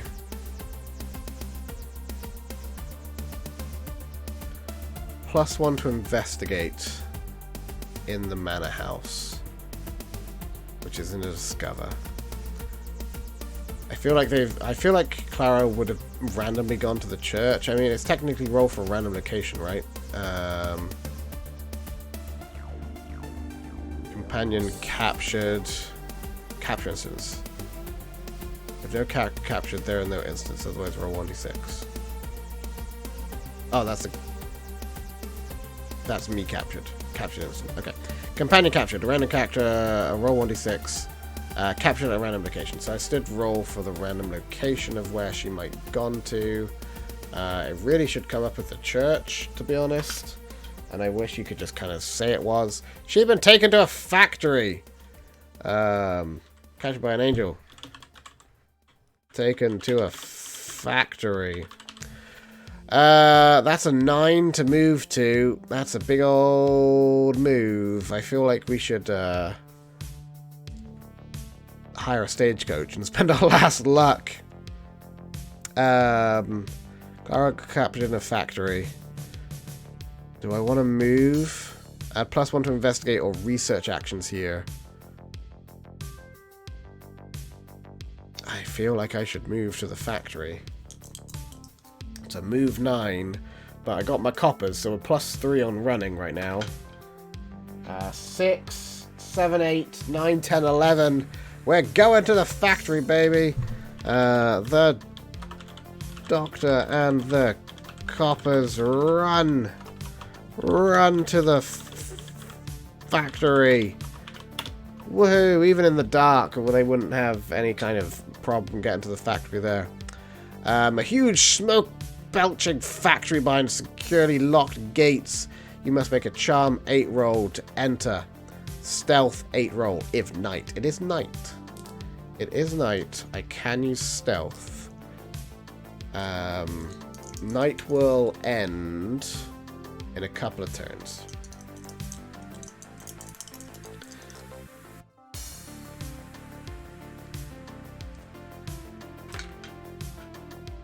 Five, 6, 7, 8. Just made it. We have entered the factory. Add +1 to investigate or research actions here. Let's roll for the encounter. Which is going to be a 4. None. Nope, that's the church. Businessman. Oh, hello. Evening, businessman. How you doing? A wealthy factory owner. Make a charm roll, -1 per stealth, which I mean I do have.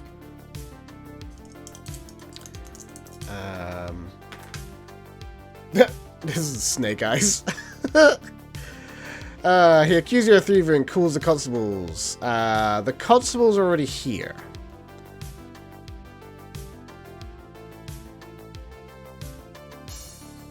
So I'm going to say thematically it makes sense that the constables do nothing.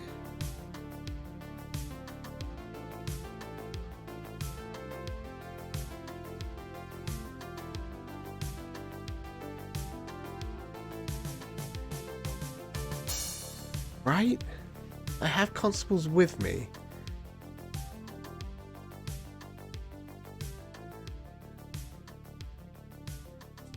Charm of 2. Yeah, there it is. Okay.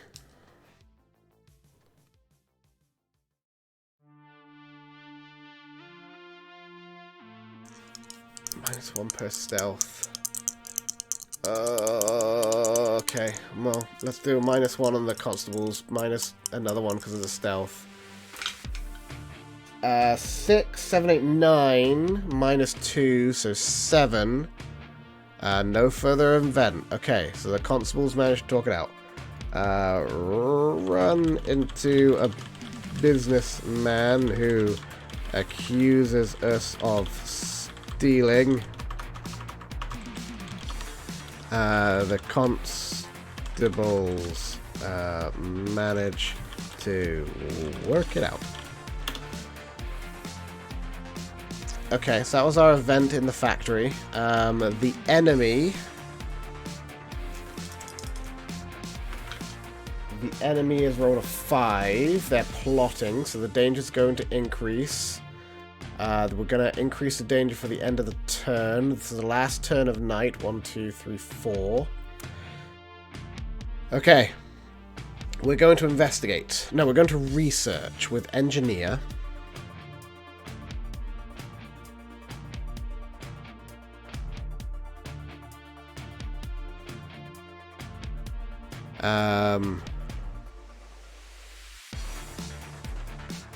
We're going to research with engineer. So we're going to gain a +1 from the engineer, +1 for a research with engineer from the factory. Right? +1 to investigate or research engineer actions. Oh, and maybe just investigate. We'll get +1. Either way, we're going to use engineer because I have it. It's 5-0 in dilemma. Oh, I was looking defeat. You're right. Sorry. Thank you. Found one later. Hydrate. I don't have any drink. I don't have anything. I have a tiny sip. Delicious. Thank you. Okay, so we're going to do our research +2 on the research.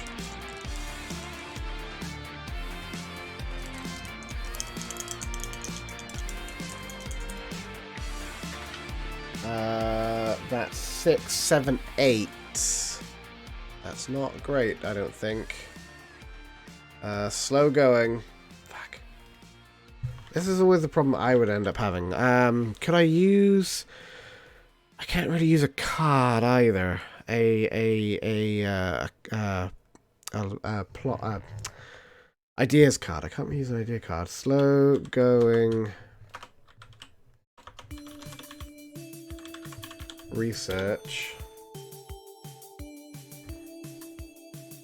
Hydration is important, you're right. So that's going to get me +2 the next time on the roll, which is good. But we're going to roll for an encounter at the location, which is a 5, which is nothing in the factory. And then we're going to roll for the enemy action, which is an 8 in dilemma, is an enemy event. So I think we go to the enemy book and we look at an enemy event. Okay. A 3. Blink. In the next encounter with the angels, one of your character loses aware. Oh, the doctor's gonna blink in the dust. Oh no. Okay. Remember that for the next encounter. I'm not gonna write that down. Somebody remember it. Thanks. Okay. That was the enemy action. We're gonna add +1 to the danger for the end of the turn. The sun is rising. Luckily we didn't encounter any of the angels during the night. But Clara is somewhere, hopefully not sent back in time. We need 1 more knowledge. So we're going to frantically research some more with a +2 to the research. Plus another 2 from the engineering and being in the factory. So that's +4. That's 10, 14. Research with 14. A breakthrough. 3 knowledge. Or +3 to prevent action roll with a chosen skill. Or choose to defeat enemy and lose 3 luck points. Or 1 victory point if you have or gain the following.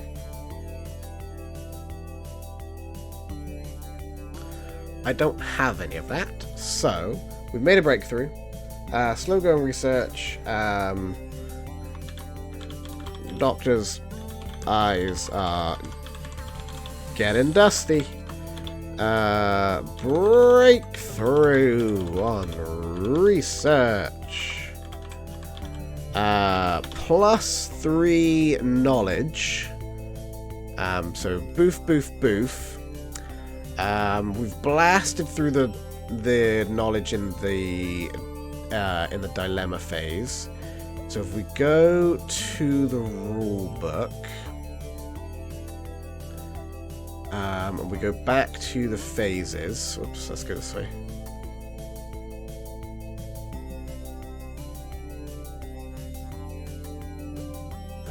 Where are our phases? There we go.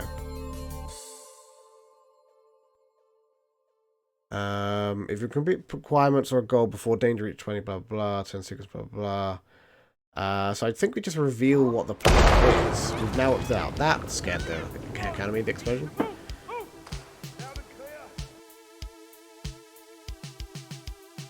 I do try and keep an eye on the chat, though. Once the enemy has been revealed, the diamond phase, your knowledge total reset to 0. You must now try and discover the enemy goal. We do this by getting knowledge equal to scheme value. You can also discover the goal through enemy encounters. So, we should now know the goal. Once the goal is revealed, the defeat phase begins. You roll 1d6 on the enemy on the enemy sheet to discover which of the 3 listed goals the enemy has for this adventure. Okay. So we're going to go to the enemies.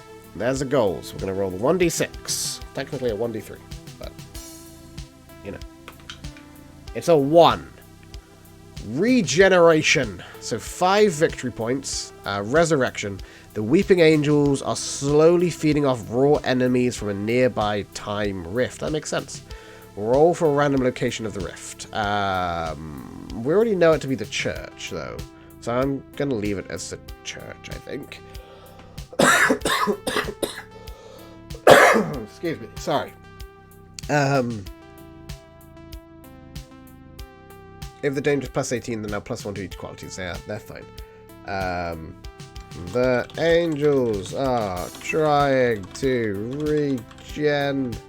regenerate off the time rift in the church. Why did we need to go to the factory to undiscover this?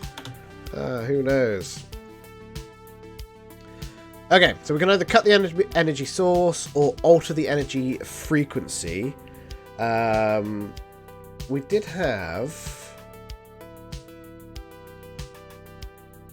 We have the bonus to... We made progress in the research. We had the bonus to prevent action. If we go down to that research table, plus 1 to any prevent action rolls with the chosen skill. Shit. I should have wrote down what skill I used. That was at the manor house.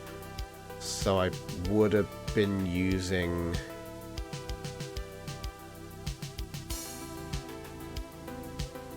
Aware? I've been using engineering for a lot of them though, so that's fine. Let's say it was engineering, because I didn't write it down.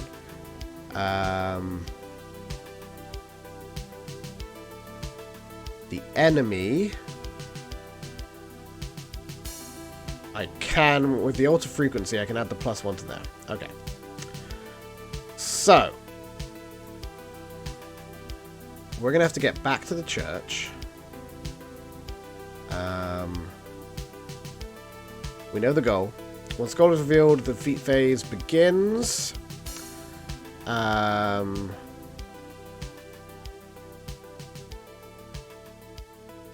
1d6 to discover the goal. Note that you can choose either option and can swap between the 2 options freely, blah, blah, blah. So I think we're good. The knowledge doesn't matter anymore. Knowledge is irrelevant. Trying to figure out a good sound effect to get your attention if you miss something. Time sensitive, like the danger. The explosion works. Okay. So... we got to roll for an encounter at the factory.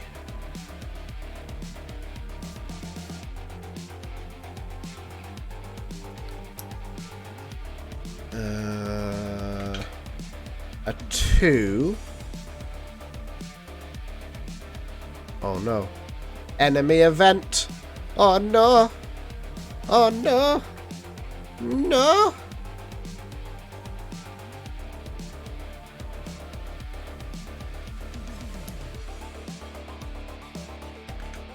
I'll look if I hit the explosion, for sure. Attacked in the darkness! Oh no! If any are captured at a dark location, they must immediately encounter the Weeping Angels. None of them are, because the sun has risen. It is no longer nighttime. Holy potato pants. Okay. We're good. I don't know why I said potato pants.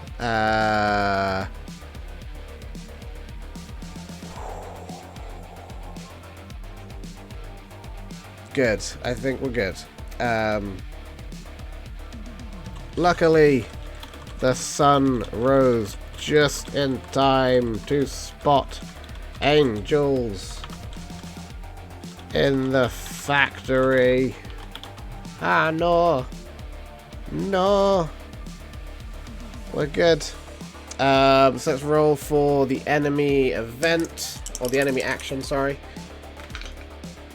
Which is a 5. During the defeat, they are plotting, so the danger is increasing. Then we'll add 1 to the danger, we'll increase the turn. And we are in the defeat phase. So, we can research, we can plan, we can find help from the constables. I think our constables, we're going to be like, hey, you know anything about time fishers? Because we could really do with some feckin' help. We're going to finally use our constables because they can do +1 to find help actions. So that's 1, 2. If we go here and go to the find help table,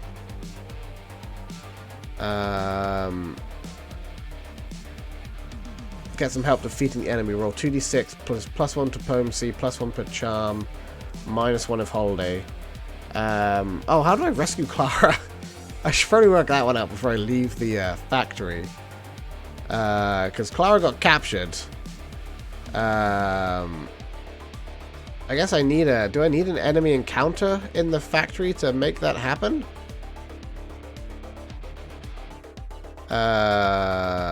Hang on. Let's search for... captured.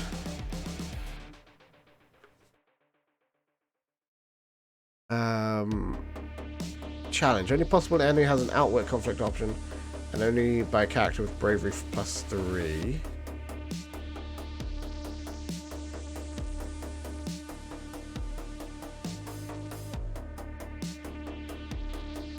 I did almost leave her behind. I kind of forgot about her. I know she's been captured. Suspicious. Very suspicious.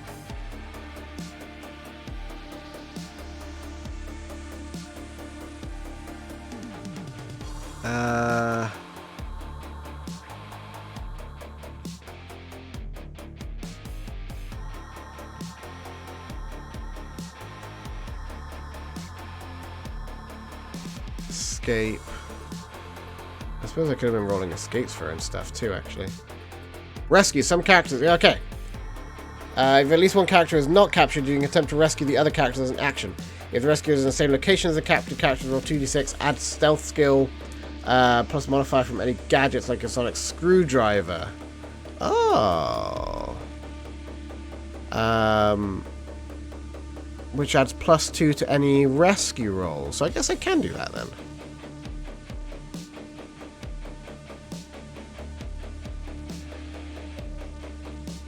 Okay.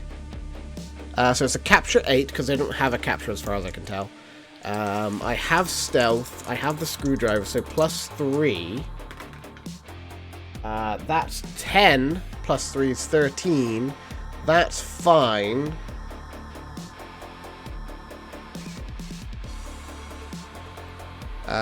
Sweet.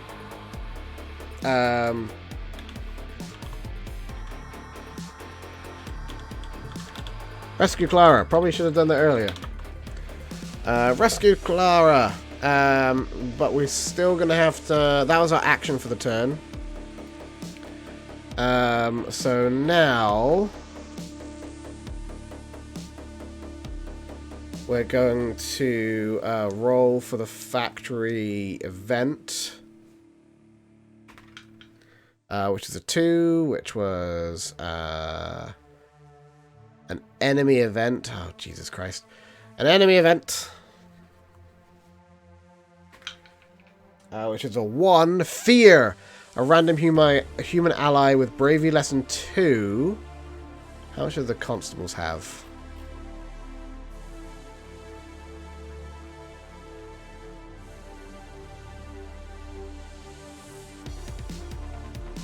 They have 2. Oh, shit.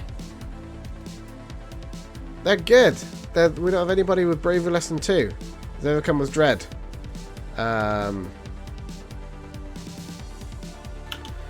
The constables show a moment of fear from the angels, but pull themselves together.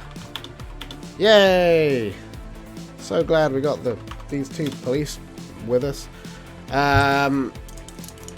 Enemy action is a 2d6. That's a 10. An enemy encounter. Oh, snappers. Okay. Roll 1d3 for the encounter. +1 because the danger is between 8 and 15. Oh, Jesus Christ. Okay, so that's 4. We now have 4 angels. We're not in a dark location. We're more aware than the number of angels. We have 1, 2. Do the constables have aware? The constables should have aware, but I don't think they do. Okay. Okay, the angels are not quantum locked. 4 angels appear. Okay. Okay. We've really not made use of Dream by Wombo here. The 12th Doctor, Clara Oswald, and 2 policemen surrounded by 4 weeping angels. Good luck. Oh yes, you're right. I am losing the aware as well. Thank you from being blinded. That's terrifying picture. Good. So yeah, we are down 1 aware. You're right.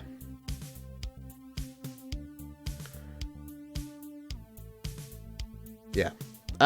From a previous something or other than Doctor's Eyes, I don't remember there being another something that made me lose the aware. Just in the next encounter, because of the dust, because I blink.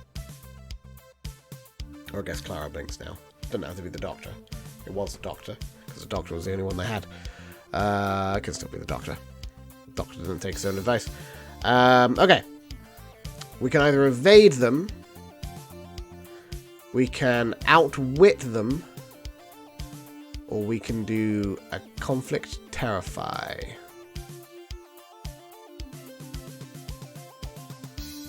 So if we try to outwit, let's go to the conflict table. That's the conflict table. Outwit is their brains versus my brains. Terrify is their bravery versus my bravery.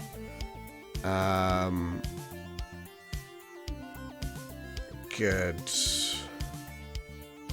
But I can get a +1 to prevent.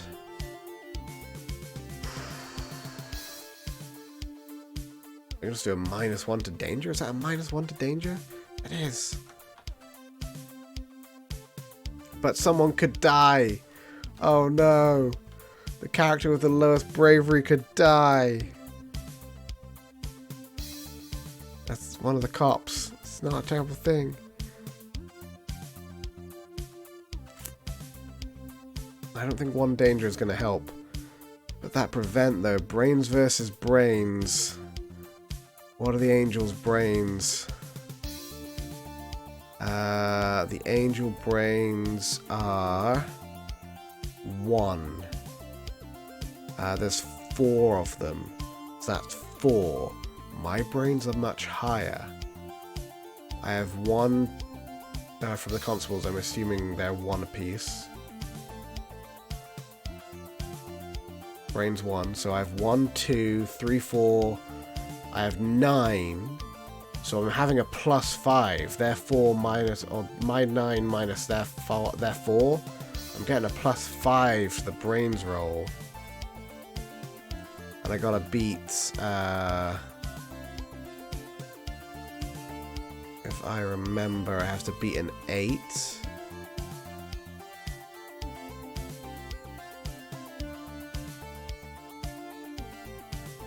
So each conflict has a target number 7. That's otherwise noted. That must be reached on 2d6.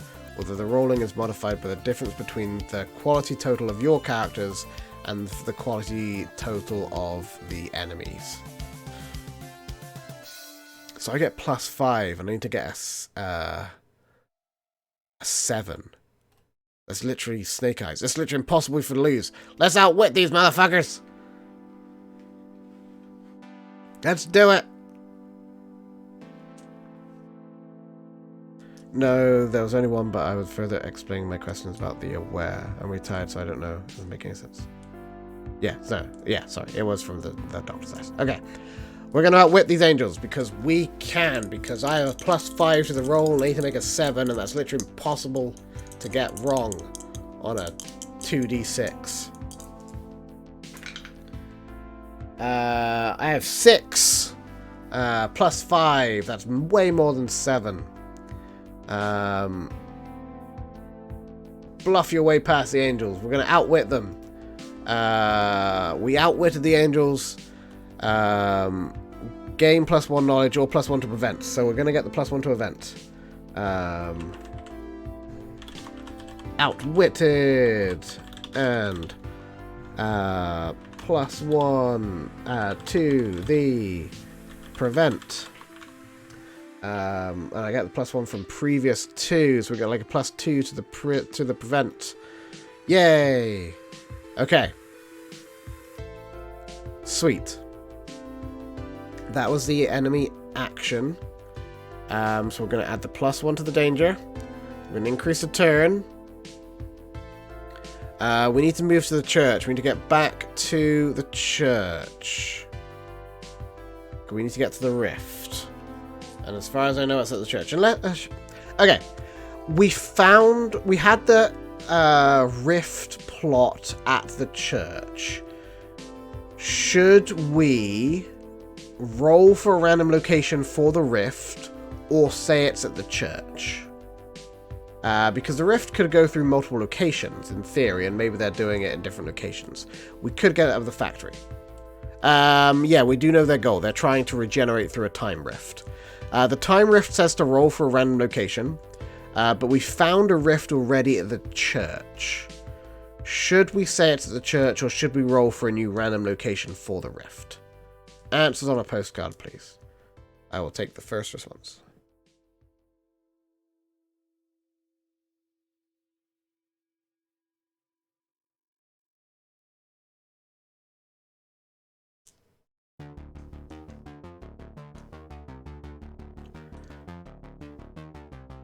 Roll for it? Okay. So we're going to roll for a random location.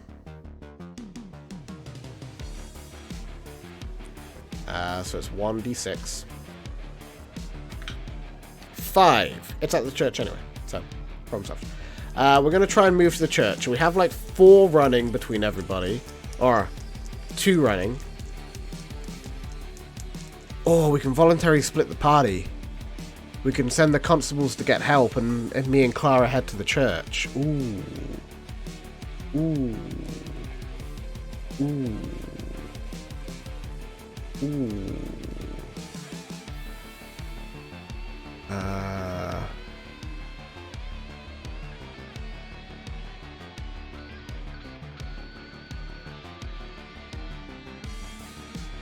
pretty sure we can just voluntarily split the party. You may voluntarily split your party into groups. Okay. You may choose what party's in the group. Okay, so we're going to send the constables to get help. We're going to send Clara and the 12th Doctor to the church. So the constables are going to go get help. They get +1 to the get help, so they get +2. Because there's 2 of them. Right? Like, that's how math works.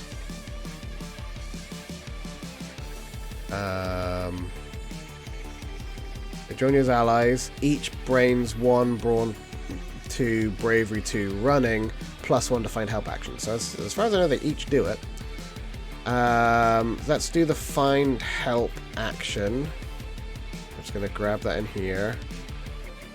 Find help. Roll 2d6. They get +2.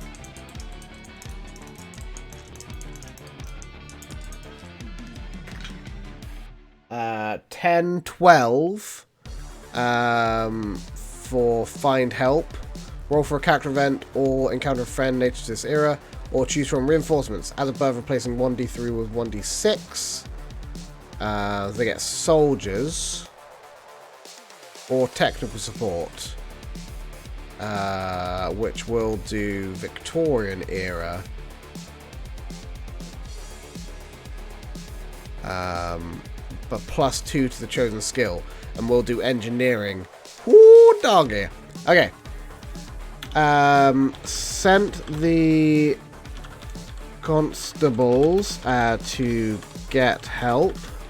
They found a Victorian engineer with +2 engineering.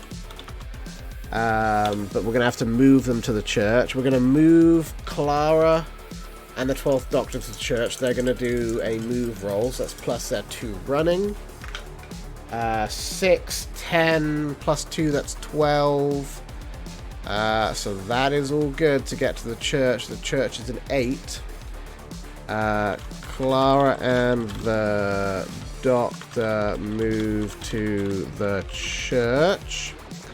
I'm going to say the constables are out in the London streets now. Just because they moved. They went to find help somewhere. So they're going to roll for their encounter. Which is 2... which is heavy snow. Take a -1 to the explore and move actions next turn. The constables encounter heavy snow. That sucks for them. They move to the church. Because I'm going to say that they're going to have to get the scientists to the church. The Doctor and Clara encounter at the church is a 6. Encounter D6. 6. Talk to an old vicar. Gain +1 luck and roll for a plot event, which just gets us a knowledge. That's where you don't need plot events anymore. Yay. The Doctor and Clara have a lovely chat with the old vicar, who has absolutely no fucking clue what's going on. Good.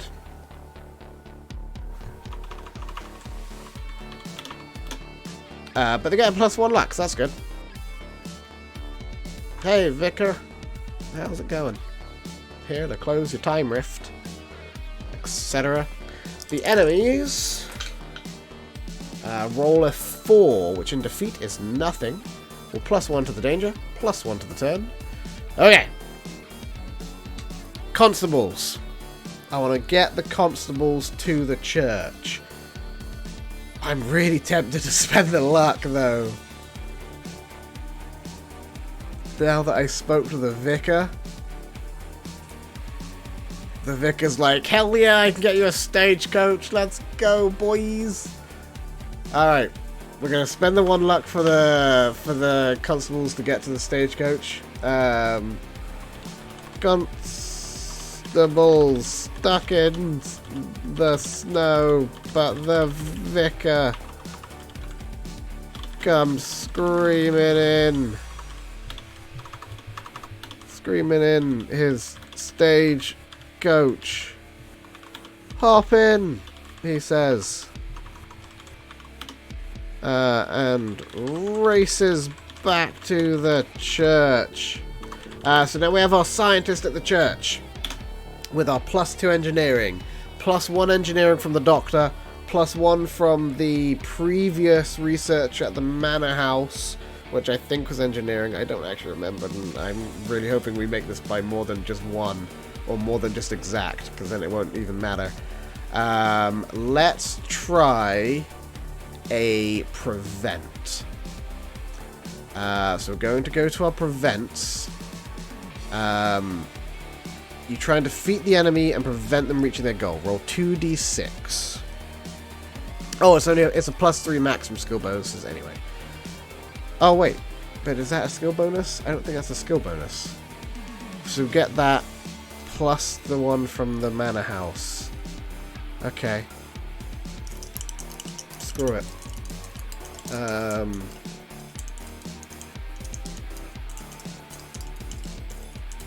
Let's do it.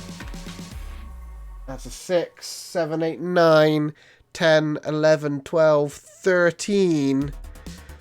12 anyway, wouldn't matter. You have successfully defeated the enemy on a 12. We have altered the energy frequency of the time rift. And the enemies have the time rift snapped shut. The Doctor and the the Victorian engineer, friggin' Isambard Kingdom Brunel or something. Snap or alter the energy frequency of the time rift. It snaps shut. The angels freeze as statues covered in snow. We did it. We did it. Success. Woo. The rolls came in clutch at the end. We will go to here. We will go to the rules for ending an adventure. Ending adventures. Successfully defeating the enemy and winning the adventure, or you lose. If you successfully defeat an enemy, you gain the victory points as shown on the enemy goal. Some adventures have bonus victory points.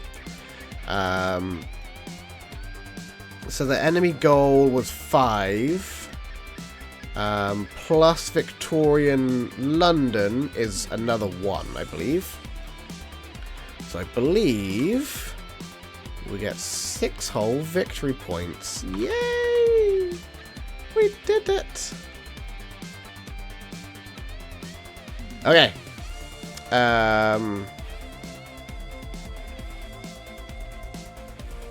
We don't have a total of 30, so we haven't won the game. If not, you return to the TARDIS and journey onwards. Any separated or captured companions are returned with you, assuming they find you and rescue them. You must check for a companion leaving and can use the gained victory points as shown below. Draw an idea card for your hand if you have less than 3, which I do not. Okay. Using victory points out of adventure, you may spend 1 victory point only to gain new idea card. You may spend up to 2 victory points to gain 3 luck per victory point spent. Fuck it, I'm gonna spend 2 to gain 6 luck points. Heck yeah. We can use the luck points to increase qualities. To increase a quality by 1 cost luck point, equal to 3 times the desired value of the quality. 6 luck points to increase a brawn from 1 to 2. That's expensive. Increase the skill. New skill costs 5. To increase the skill costs 8 or 12 if it's even higher. What did I do wrong, Perf? Why are you adsing me? Or you just have ads? Are you watching ads? One or the other. Personality and ability may boost your TARDIS crew by purchasing personality for companions. And abilities for the Doctor. We also may gain gadgets. Oh, there's an ad break. Gotcha. Sorry, I don't have my dashboard up. I couldn't see. Or we can increase the TARDIS things. Do I want to buy a thing for Clara? R16. Companion personality. At the end of adventure, you may use 3 luck points to buy a new personality trait for a companion. They may never have more than 2 personality traits.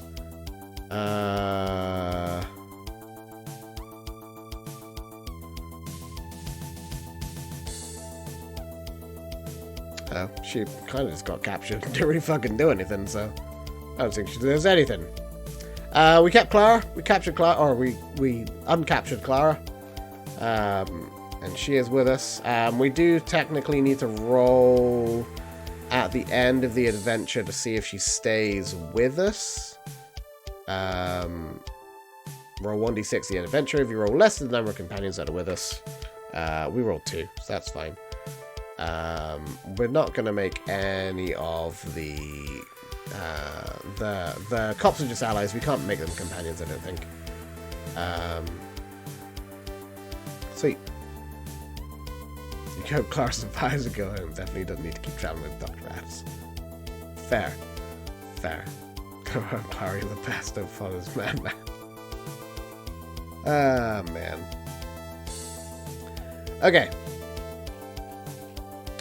So we are good. We have successfully done our first adventure. So we come back here to the 12th Doctor's TARDIS. We're not going to spend any luck points on anything else, I don't believe. You automatically return to the section. Sweet. We are going to try and go on another adventure. We're going to see if we get a vortex encounter. It is a 8. So we do not get a vortex encounter. Vortex event. They used to be called vortex encounters. And we are going to go to T002 and pilot the TARDIS. I would like to go to an era. I would like to go to the future.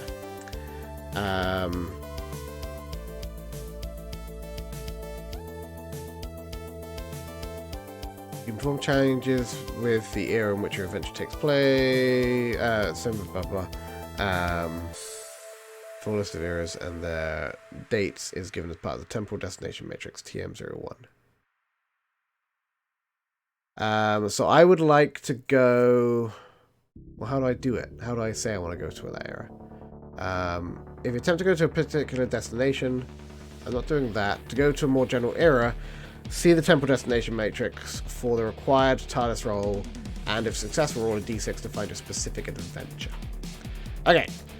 So we're going to do a TARDIS roll, which I think is going to be a TARDIS roll of 8. And that's about it. It does have a navigation of 3.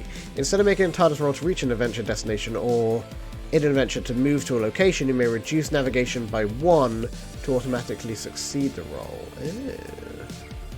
Interesting. Well, we're just going to do... We're going to go to...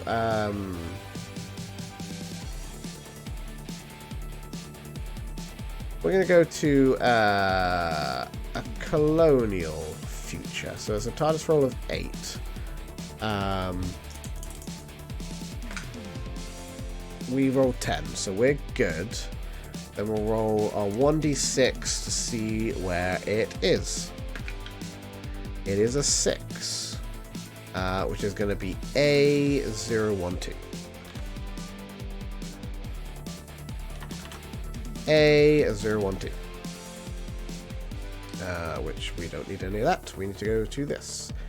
A0...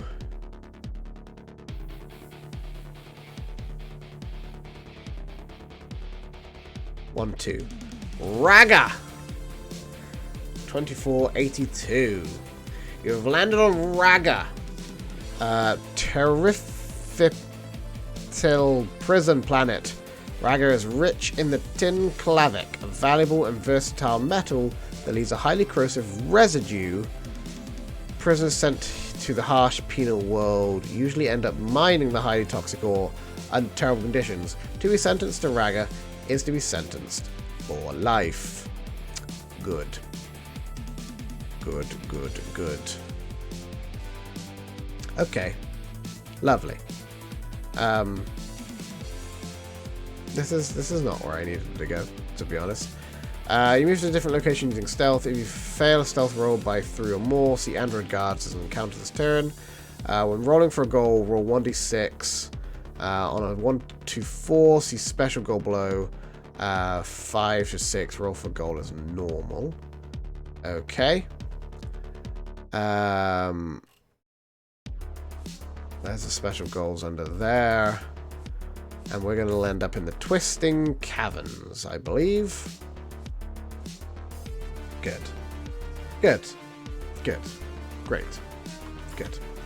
Landed in the Twisting Caverns of Raga. Good. Good, good, good. The caves beneath the hot surface of Raga wind tore through many levels and seemed to continue for miles. Explore actions here have a -2 penalty, but add aware you may not take investigate or research actions here. If you're captured here, you are placed in the prison quarters with a -1 to escape. Okay, so the danger is automatically set to 2. We're in the discover phase. The knowledge target is 4, and our knowledge starts at 0. There is no nighttime here, so don't need to worry about that. Good. Okay. So during the discover, we can relax, study. Well, we can't relax because there's nowhere to relax here.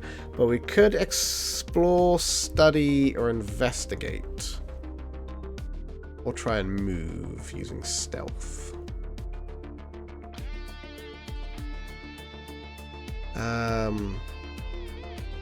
What happens if we study? What do we get if we study?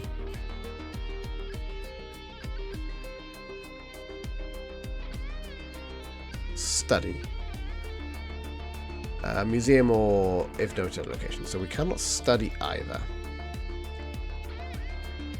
Okay. So I guess we're going to do the explore. It's -2, but we add aware. They both have aware, so it's basically a straight roll.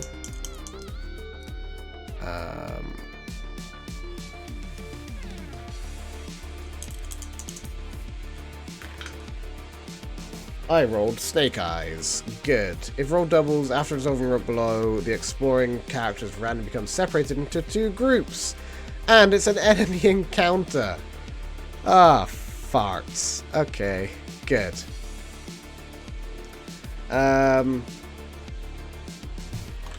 Begin to explore the caverns.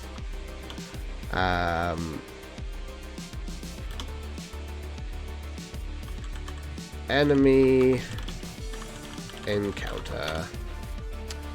Good. Is it after the enemy encounter we become separated? After resolving the results below. Yes. Okay. It's going well. Yes, it is. Yes, yes. Enemy, roll 1d6. A 2. Criminal. Criminal scum! Where is our enemy thing? I always have a hard time finding this one. Criminal. There we go. A d6. We have encountered a 6. Probably a hard one again. And my current victory points is 0 to 5, so we're good. On a 6, it's E009. E009. We have encountered the Terrificis eyes. I think these are a classic crew thing, because I have no friggin' idea who these are. Enemy encounter, Terrificis. +0 danger. Good. Scheme 5, criminal. We're already out of the dilemma. We're already out of the discover. We're already in dilemma, though. That's fun. They're a spacefaring reptilian species covering brightly coloured scales with clawed flippers, wide mouths full of sharp teeth, and fish-like tails. They're known for their love of art, beauty, and war. We have encountered Just one. Just one Terrifilis. Their Brains 1, Brawn 4, Bravery 2. Roll a further D6. It is a leader. That's a 5. That's a 5. On a 4+, it is the leader. We have met the leader of the Terrifilises. Just down in the cave. Just exploring. Good. Good. Good. We could surrender. We could evade. We could try and confuse it. Confuse would be brains versus brains. And I have lots of brains. And he doesn't have a lot of brains. I have a lot of brains. He has brains 3. I have brains 7. That's +4. I would only need to roll a 3 in order to outwit him. And if I don't outwit him, I could surrender. Let's try and outwit him. I rolled 10. That's fine. Terrifis. It's the leader. Outwitted. So then we ran away. Ran away. But the duo split up. Oh no. Alright, so we ran away from the Terrifis. But the Doctor and Clara have now split up. They've broken up. They've gone their separate ways. That's not good. But we know that we're now in the dilemma phase. We need to work out what the hell they're trying to do.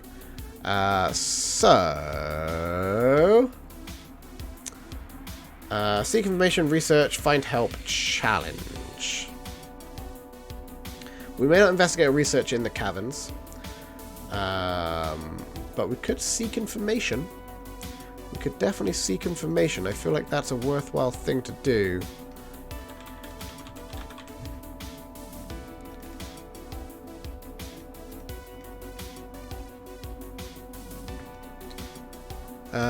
May only use stealth at wilderness. So we're in the stealth because we are in the wilderness. Try and find out more about current events. 2d6 plus stealth. The Doctor will roll 1 and Clara will roll 1. The Doctor 5, 6, 7, 8, 9 plus 1 is 10. Discover something important. Gain 2 knowledge. Good. I don't know much about this place, so I don't know what kind of important things he would discover. The Doctor discovered important information. Clara, on the other hand, rolled a 5. Clara found nothing useful. Clara found nothing useful, but we'll roll for an incident. Good. We'll roll for an incident. In the dilemma phase is a 6. Complications. If in the discover or dilemma phase you need +2 knowledge to reveal the enemy or goal. Ah. So I need 2 more knowledge. Dang it. Clara just mitigated all of the hard work. Clara just found complications. Good. That's useful. Oh, I guess, did I increase the danger? I need to increase the danger, increase the count. My bad. Good. Good. Oh, I never rolled for the, to resolve the enemy actions either, actually. So let's do that quickly. That's a 8, which during defeat is an enemy event. Oh, shit. This could have changed things.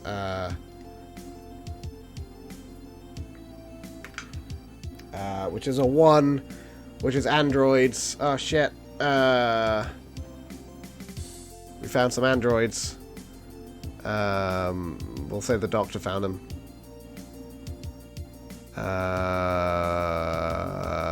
You must...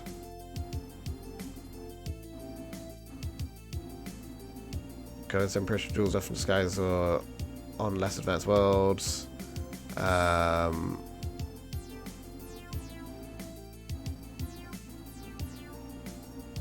You may start an attack conflict or surrender. Oh, I guess I can only attack or surrender. Shit. Okay. Let's say Clara did this, because Clara did nothing else. So let's undo some of Clara's stuff here, just for the sake of I want to succeed at something. Clara will encounter the enemy event. And she is gonna go probably get herself captured again. She's just gonna surrender because there's no way she could fight those fuckers. She encountered a good 2 of them, and they have brawn of 8 in total, and she has brawn of 1. So there's no way she can do that. So she's gonna surrender. Her surrender is successful. Clara captured by androids. Good. So that was the last turn stuff. We've done the actions for this turn. Clara is currently just gonna stay captured, I guess. She's not gonna try and escape or nothing. We're going to roll for an encounter at the tunnels for the Doctor. That is a 2. A character event. Ooh. Hang on. Things are changing. 6. Ragan slaves. A group of small reptilian indigenous species now enslaved by the Triflists to help mine the tin clavic. Make a charm roll. 2, 3 guards are called. Hang on. The Doctor doesn't have much charm, but let's see what happens here. 7. 7. The Ragan are too timid. No event. Okay. Sweet.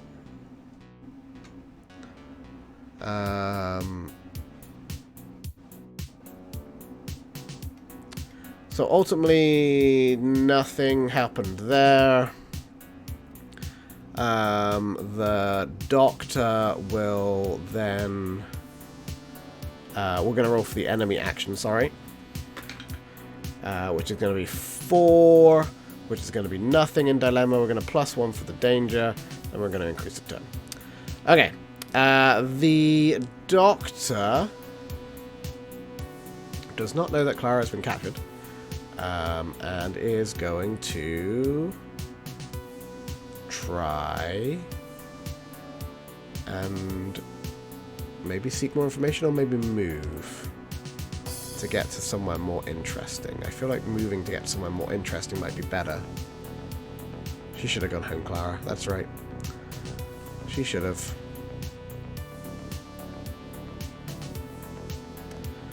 We can have +1 to seek information there, which is nice.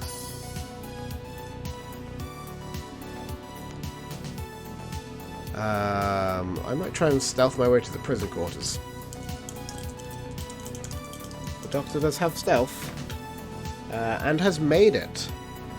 The Doctor blends in with some Ragan slaves and sneaks to the prison quarters.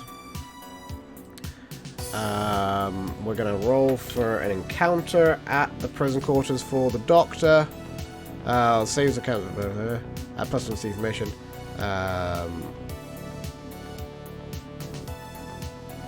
Spend 2 luck for a plot event. Spend 3 luck to meet a character of your choice. Spend 1 luck to meet a random character.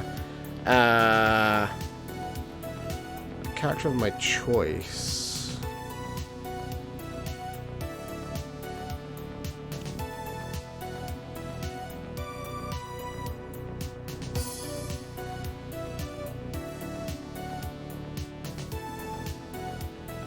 I'm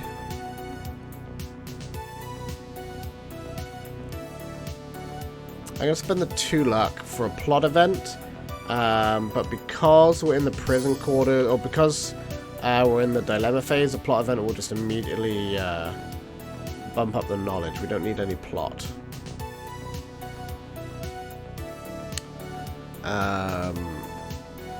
So we will then do the encounter, which I think I did roll, but I don't remember which dice it was, which is a 1. Enemy encounter! Ah, shit. So the Doctor now encounters some more enemies again. It is 5, so he encounters 3 terrific officers. And a further d6. The leader is here, so one of them is the leader. Gains some knowledge, but seen by the leader plus 2 Terrelifitils, whatever the frig they're called. We can either attack them. That's probably not a bad idea, or a good idea, because they are brawny. We can try and evade them. Either make a running 7 to escape, or we can try and outwit them. I'm going to try and evade them with a running 7, I think. I have running. That's a 4. I'm going to spend a luck. That's a 5. There's still only a 6. Dang it. I did spend that luck. So I did not make the running 7.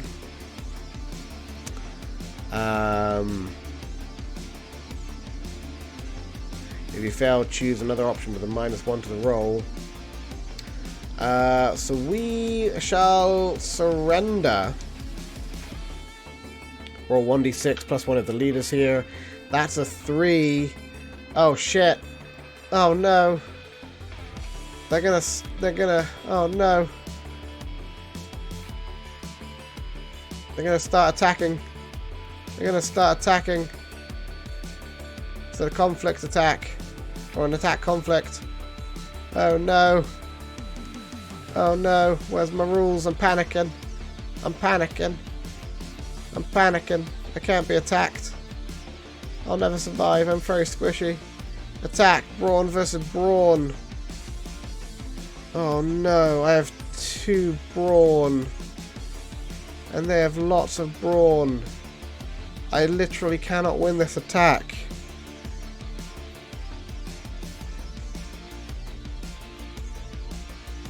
Clara's so useless. She just surrendered like it was easy. Also, I can't surrender. Why is this so hard? I didn't say Clara's useless. I didn't say she was useless for surrendering. I never said she was useless. She got captured. She got unlucky. I got unlucky too by being able not to surrender.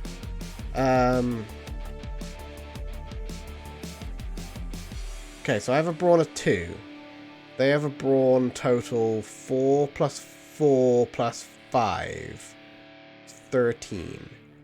So I'm minus 11 to the roll.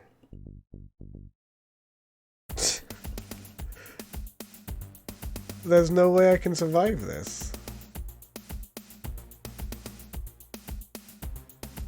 The player failed. 1 character is killed.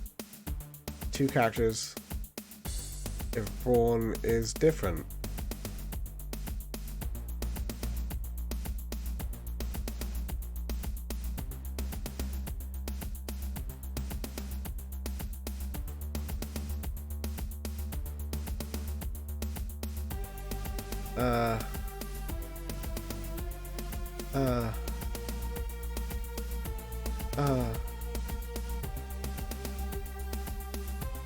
Whenever a companion would be killed, you may choose a random ally to be killed instead. Whenever the Doctor would be killed, you may choose a random companion or a random ally to be killed instead.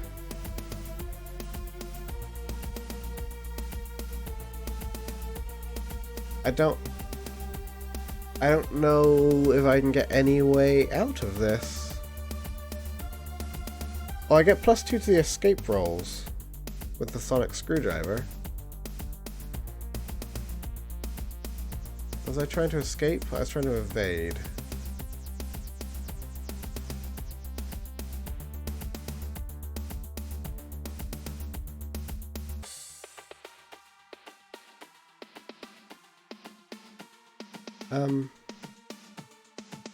I can give myself +2 brawn, which will bring it down to a -9.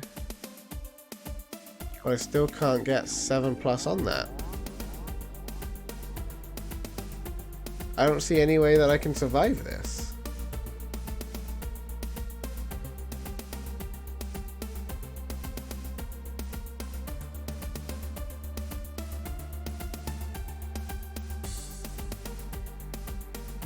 Shit.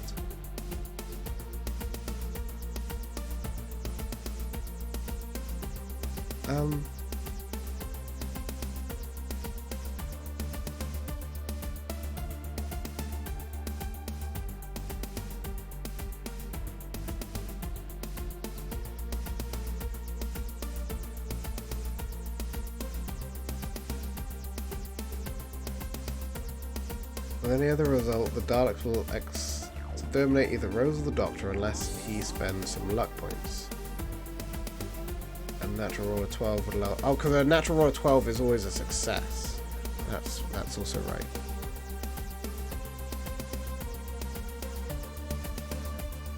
Attack conflicts in 3rd edition can be deadly, yeah. Fucking apparently.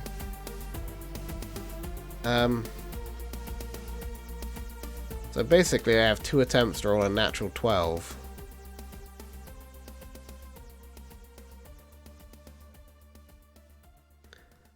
A luck point may always be used to reroll a conflict. So can I keep spending luck points to do that? Because as far as I know, you have to take the next... if you spend a luck point, you have to just take the next one anyway.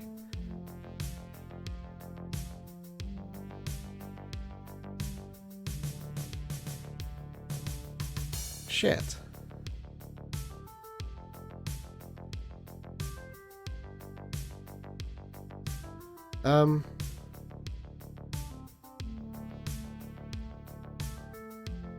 Alright. Well, I guess I'm gonna roll. And hope for the best.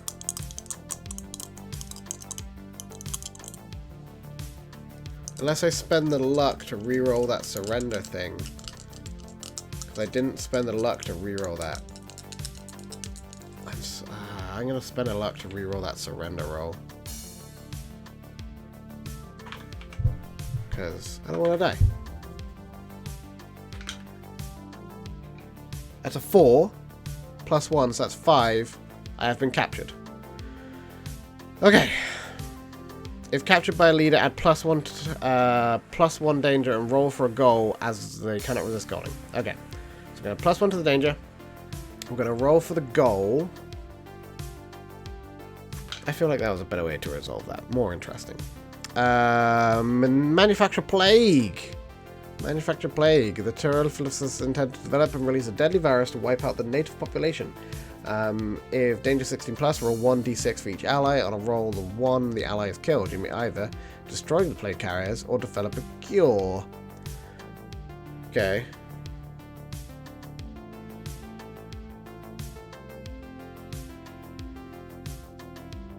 There, I heard someone so relieved to be captured. Yeah. Yeah, I didn't want to die. Okay. So we have been captured.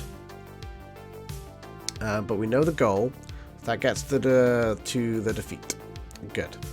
That was an encounter at the location. Roll for the enemy action is a 7, which is an enemy event, which is a 5. Captured character's brains 1 or less. May not attempt the escape action unless another character's brain 3+. That's fine. because they have brains. That's good. Okay. So we put some control bracelets on it, but they don't work on us. Add +1 to the danger. Move to the next turn. I'm going to say they've been captured together, because why not? That makes sense. So they're back together now. Congratulations, Clara and Doctor. We are going to make an escape, which is going to be an escape of 8, because it's a capture of 8. I'm assuming the escape action is not a table. Escape.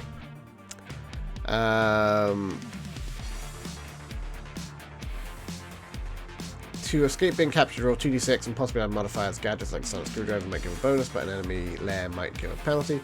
Each successive escape action gets +1 accumulative to it.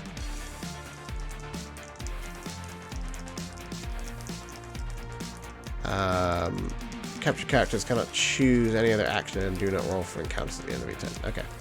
So yeah, I'm just going to say that they've been put back together. They got captured together. Because that happens in Doc 2 a lot. They're going to try to escape. So we're going to add the +2 from the Sonic. And the 2d6. 5, 6, 7, 8, 9. Good. So we have escaped the capture. And I think that's going to put us back in the Twisting Caverns. Doctor captured. But the leader gloated. They want to poison everyone. Doctor escaped with Clara. Back into the caverns. Okay. So then we're going to roll for an encounter in the caverns. That is a 1. +1 if it's discover phase. If it's not the discover phase, that's an enemy encounter. God damn it. That's a 5. That's like 3 of them. Is one of them the leader? No. Just 3 of these dudes. So we're going to do an evade, because we can run now. Or we can run anyway, but we have +2 on our running. That is a 5, 6, 7, 8, 9.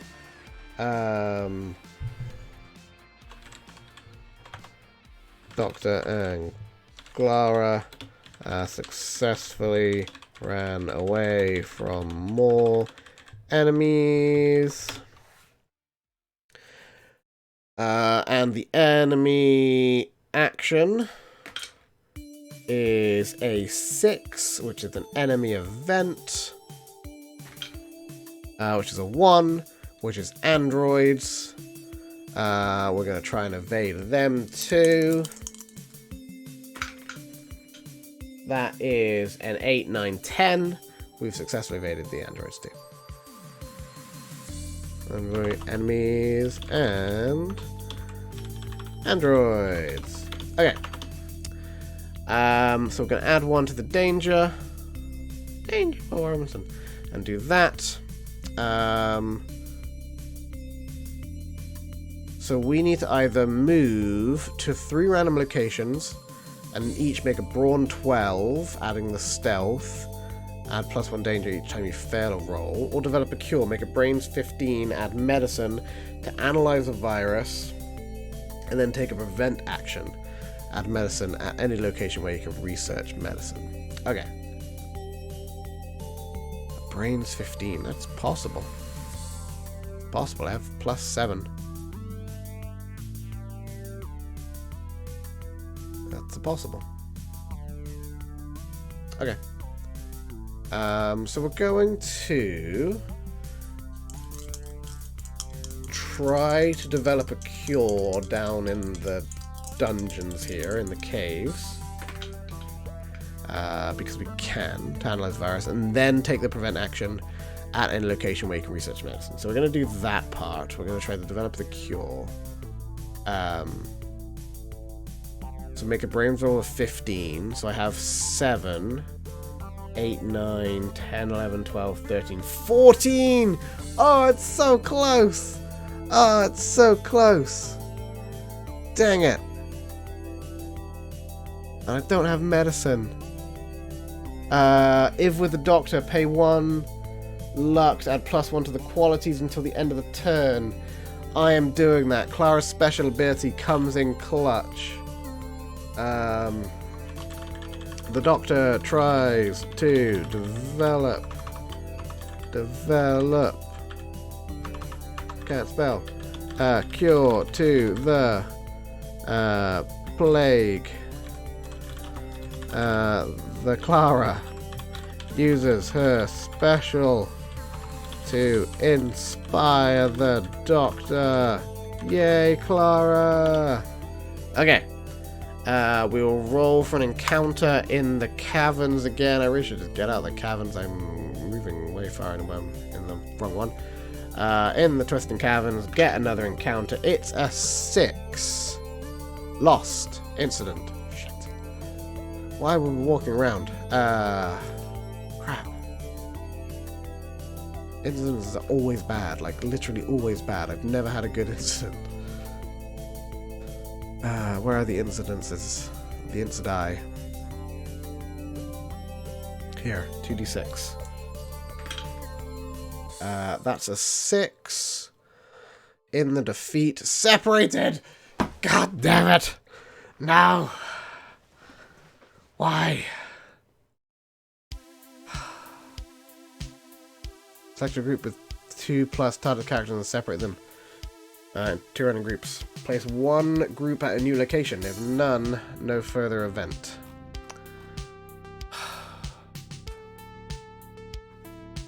Damn it.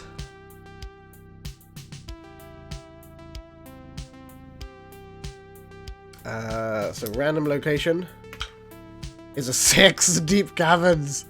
Clara falls in another hole. Clara falls in another hole into the deep caverns. Goodbye, Clara. Goodbye.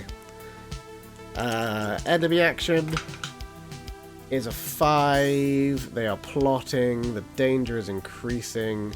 The danger is going to increase again. The turns are going to increase again.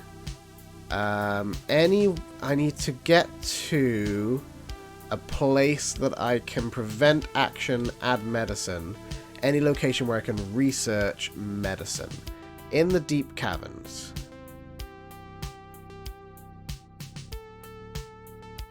No. Control area, presumably. No. The ore processing plant?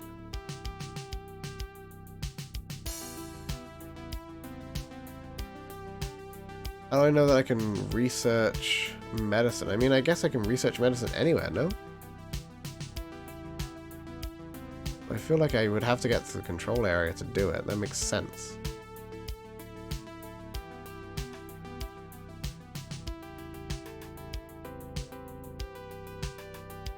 During defeat, I can just do a research. There's nowhere that I can't do a research. I can't research in the Twisting Caves. In the deep caves, I can do it. So I'm going to try and move the doctor to the deep caves. It's also dark down there, so Clara's going to be freaking out. She gets like -1 in the dark or something. So I'm going to try and stealth my way into the deep caves. 5, 6, 7, 8, 9. The doctor gets into the deep caves. And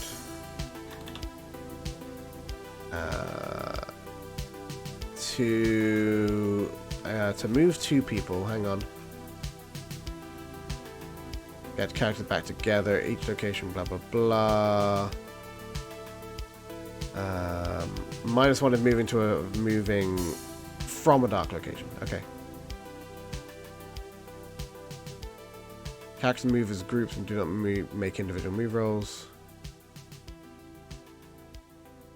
Okay, so yeah, I think I just get there and finds Clara.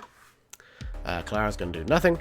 We're going to roll for an encounter in the deep caverns, which is a roll of 3. Oh, I probably should do this. Hang on. The caves beneath the mines are steep, dangerous, and rarely explored. +2 explore. Investigate actions here. Encounter. Okay. Oh, an encounter is an aware roll. Ooh. Never mind. Okay. They both have aware. 9, 10, 11. Gain 2 knowledge or spend 1 luck to gain +2 to the next prevent action. Oh, oh, that's huge. Yeah, I'm gonna spend that to get to the prevent.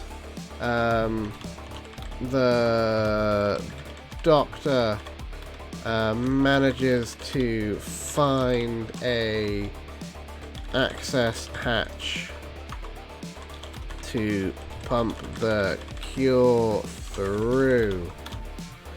Okay. That's huge. So that's +2 to the next prevent action. We're going to roll for the enemy action, which is an 11, an enemy encounter. Oh no! Not again. It was so close. That's 3 of them with a leader, or 2 plus a leader. Oh shit. Encounter the 2 plus leader again. Oh no. We can try and outwit them. But we've already outwitted before, so a -1 to the outwit, I believe.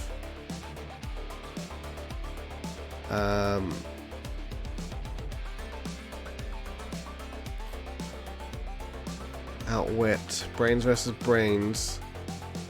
Only TARDIS characters, that's me and Clara. -1 if penalty to the roll per previous outwit attempt in the adventure. Okay. So it's brains versus brains.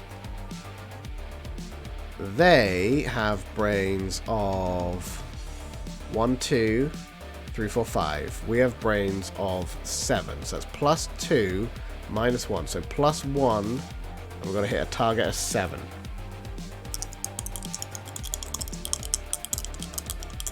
Okay.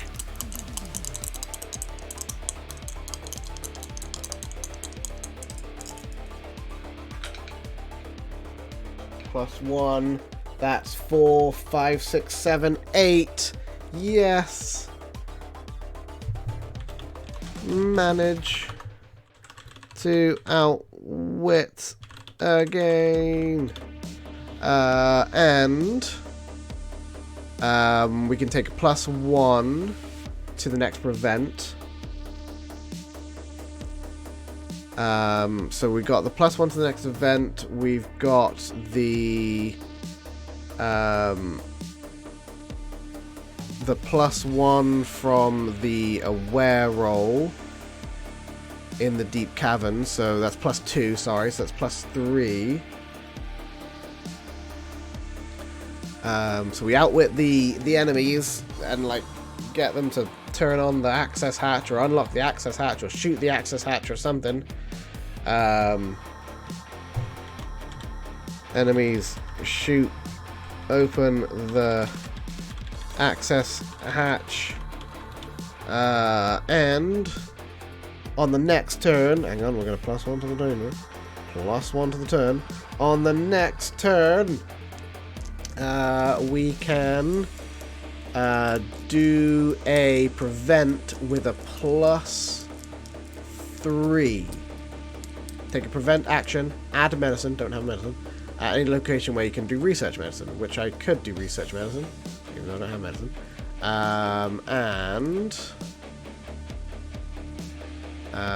Let's do a prevent with a +3. Here we go.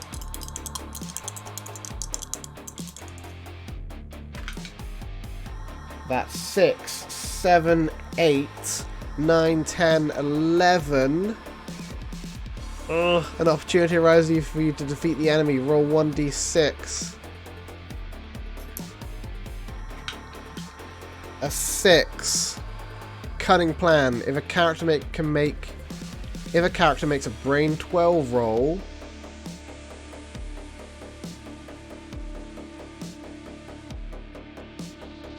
okay, so the doctor has to make a brains 12 roll for his cunning plan. Okay.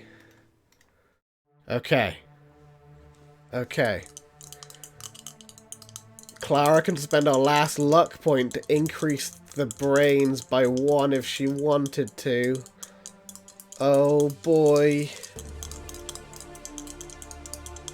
Oh boy. Should I do it? I don't know. It's a +1. I need to make a brains 12. I have brains of 5. So I need to roll an 8.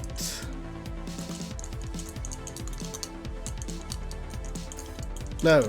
I need to roll a 7. If I did the +1, I could get away with a roll of 6, which is very likely.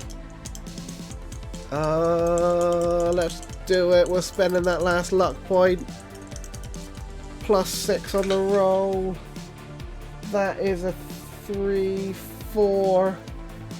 No. That's only 10. Oh no. Okay. So we're adding 1 danger. We spent that last luck point. It didn't come through.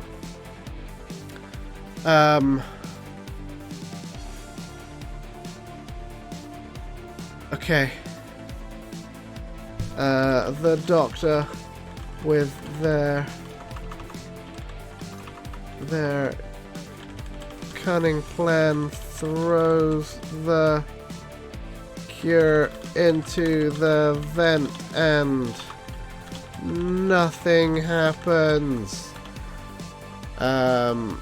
We have an enemy encounter, which, I mean, technically it's the same crew of enemies. I'm just going to use the same crew. It's maximum anyway, so whatever. It's just making the life harder for me. The 2 leaders and the guy, or the 2 guys and the leader.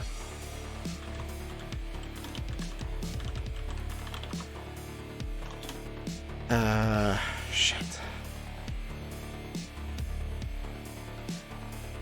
Okay.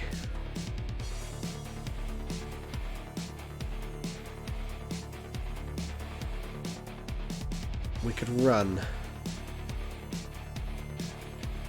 Or we could, or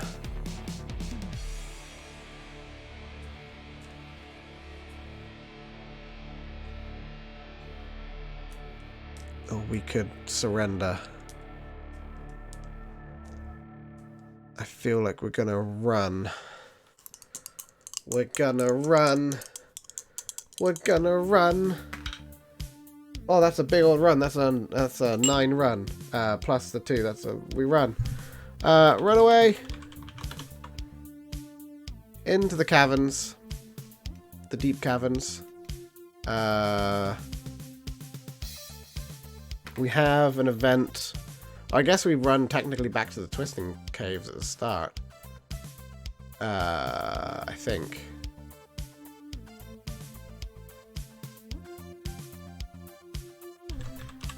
If we evade.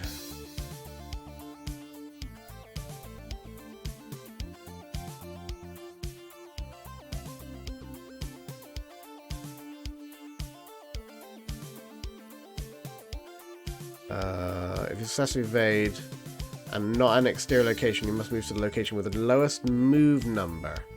Okay, hang on. Are we an exterior location? No. So the one with the lowest move number, that's a 6. So we move back to the Twisting Caves. Okay. Run back to the Twisting Caves. Have an encounter, which is a 2, which is a character event. Oh, okay. Good. Which is a 6, which is slaves. Make a charm roll. Clara's gonna try and charm him. That's an 11. That's an 11. We got an ally. We got knowledge. We got a slave ally. Good. Okay. Okay. The enemies will do a 5, which is plotting, so the danger increases. The turns increase. Oh boy, okay. We can try and destroy the plague characters. Move to 3 random locations and each make a brawn 12. I don't have a lot of brawn. Adding stealth too, though. I do have... that would be +4. That's still not a lot. I can use a makeshift weapon, but I don't have any more luck to use those on. I have no luck. Oh no. Okay. Gotta take that prevent action again. We got +1 for subsequent attempts.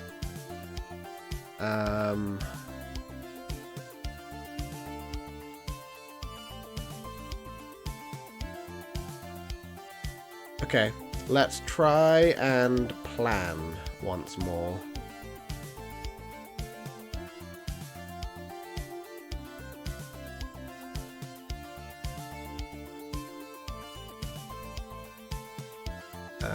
Because I think that's going to help us get more...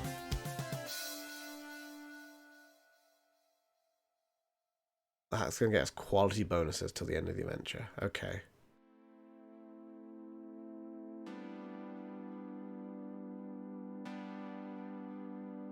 Okay.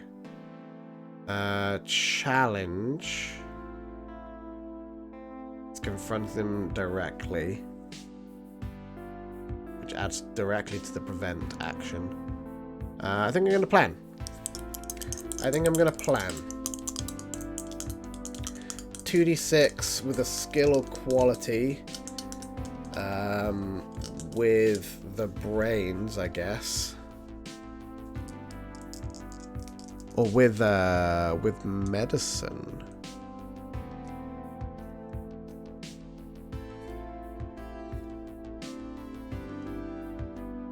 We're going to choose medicine. We're going to try and plan medicine.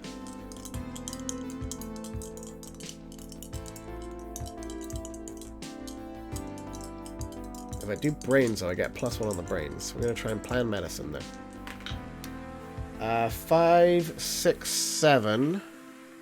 Progress. Plus plan 2 on the next. +2.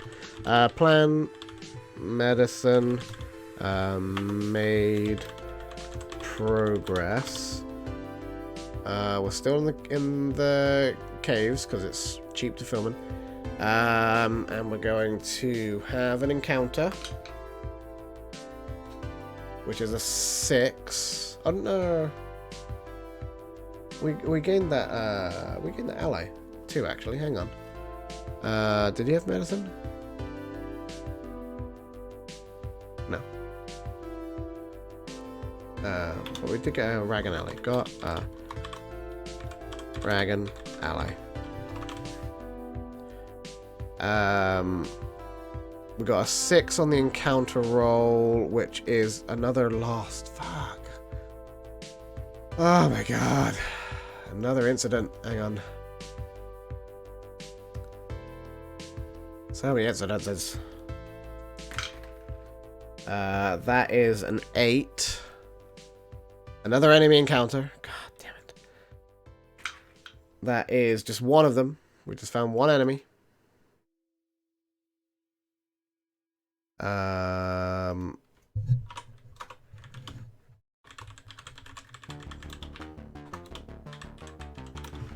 Is it the leader? It is the leader. Again, friggin' leader just chasing us around everywhere.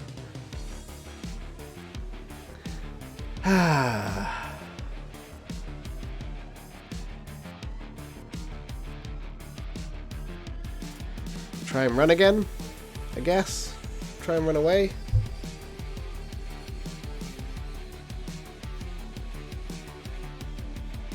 If we try and evade, if we try and evade.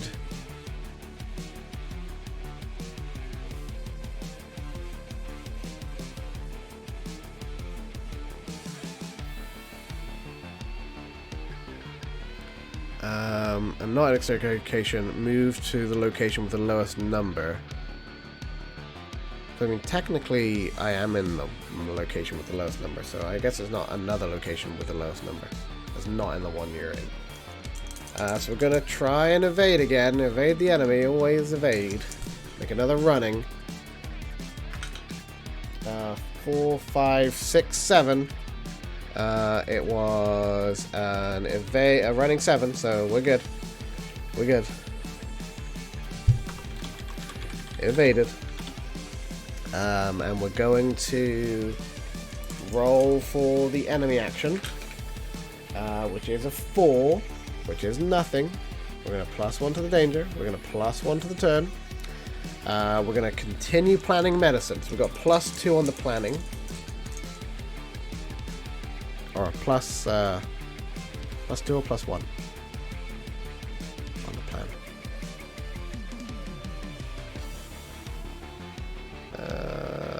Plan. Progress, add 2. Okay. +2 on the medicine. That's an 11, 13. That's a breakthrough. Gain chosen skill 2. Or +3 quality bonus. Both until end of venture. Okay. So, we'll gain the skill. So, we'll gain medicine 2. Doctor planned and gained medicine 2. We are then going to... We can do that prevent later on. We got the +1 for successive ones. Although, hang on. Prevent subsequent, so it's just later on. Okay. So then we're going to roll for an encounter in the caves again. It is a 1, which is an enemy encounter, yet again. We encountered 3, but not the leader. We're going to do another running. That's a 7, 8, 9, so we successfully run away. Run away from more enemies, and we will do the enemy action, which is a 10, which is another enemy encounter, which is just 1, who is not the leader, and we'll do another running, run away from more enemies. We're then going to... I want to know, if I go to anywhere...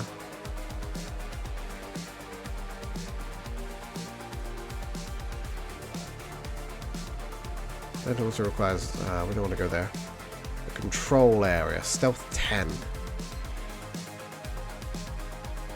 We need to deactivate the other security system too. We just need to deactivate security systems no matter what we friggin' do.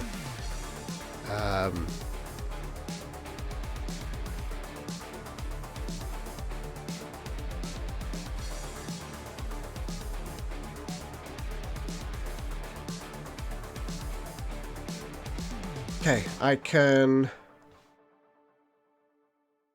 cannot take research actions in the Twisting Cavern, so I have to go to the prison quarters at least.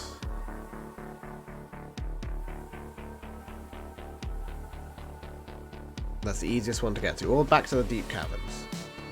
Which I think I might do. I might try and stealth my way back to the deep caverns. That's a stealth of 7. That's 5, 6. So did not manage to move. That's -1 anyway, because it's the twisting caverns. So I didn't manage to move. That's annoying. A 6 encounter. Friggin' lost again. If I try and move and I fail, I just don't move, right? I'm assuming.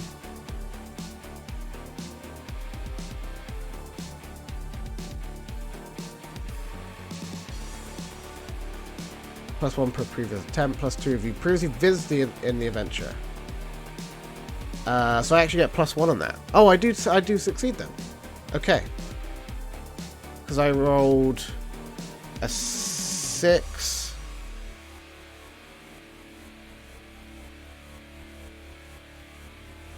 No, I don't think I succeed. Okay, never mind. I think I'm just still 1 short because of the dark. Okay. So we get another incident. Of course we bloody do. All we ever roll is incidents, is this? It's going to be a 2d6, I'll just roll it and then I'll find the table. It is 5, a companion captured. Oh no, Clara's been captured again. Clara's been captured at the enemy lair. Oh no. Jesus Christ, Clara. Clara captured once again. Then we will attempt to we'll roll for the enemy action, which is an 11, which is another enemy encounter. We've seen one. It is not the leader. I'm gonna try and evade it again. I'm already successful. Success, good. Evaded. So then we're going to try and move downstairs again. That is 8 -1 +1 +2 plus another 1, I think. So I think we're good. We managed to get there. Because it's a 7. Move to the deep caverns. Move to deep caverns. We did it. An encounter at the deep caverns is a 3. Oh, sorry, it's an aware roll. My bad. Is a 5, 6, 7, 8 plus aware 9.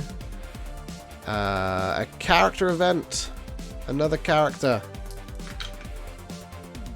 A 7. An android guard. No!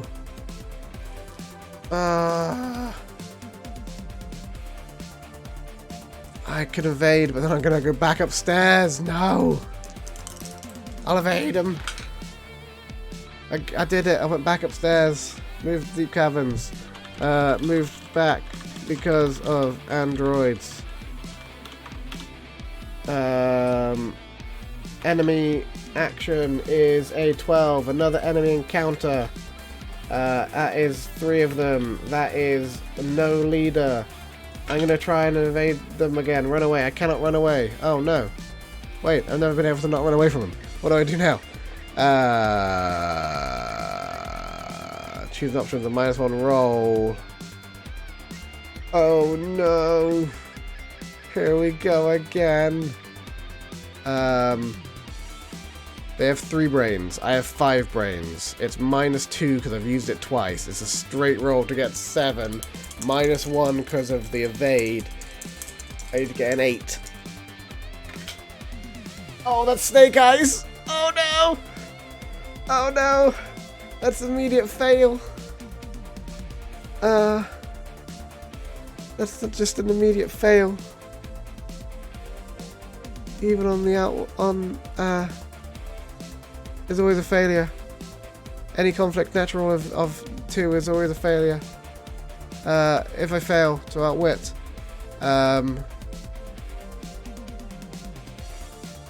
-1 knowledge. I don't know why that is a bad thing.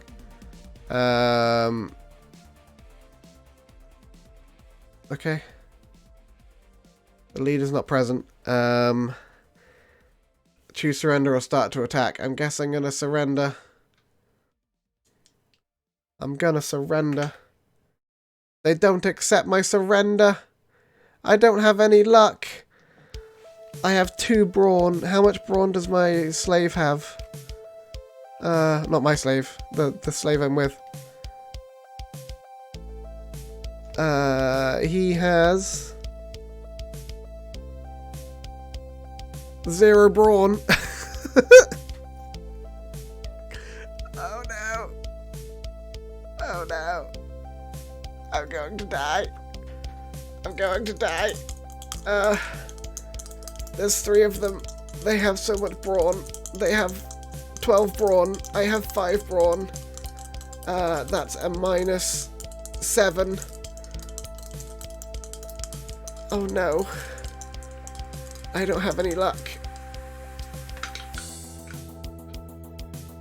Oh, it's a 10. It's a 10. The doctor.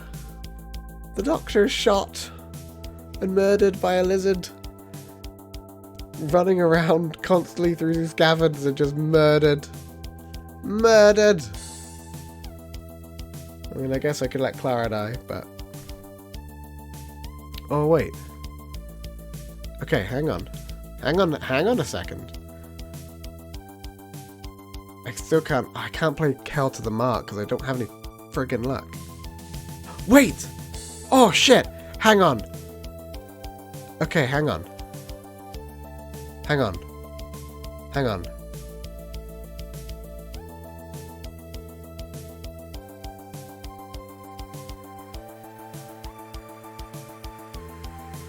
Whenever the doctor would be killed, you may have a random companion killed instead. It doesn't say they have to be with you.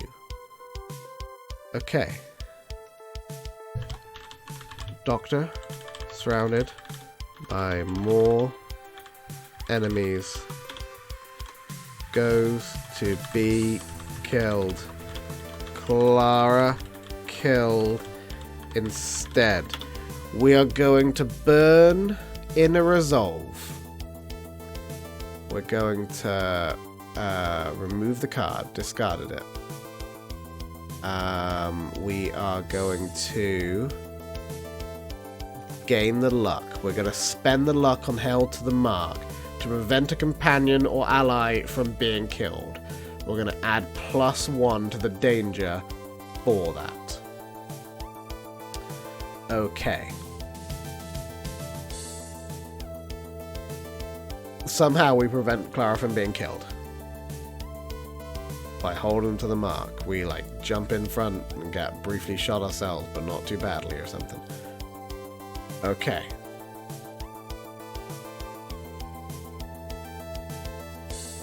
Okay.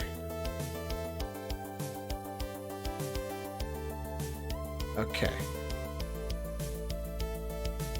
Clara is now technically with us, I think. So that adds +1 to our brawn. That gives us 3 brawn. Oh, I looked at my brains anyway. I don't even have nearly enough brawn. But the attack is resolved. Someone did die in the attack. I don't think any more of the attack needs to happen, does it?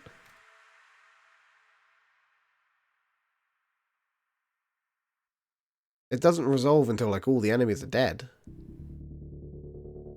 As far as I'm aware.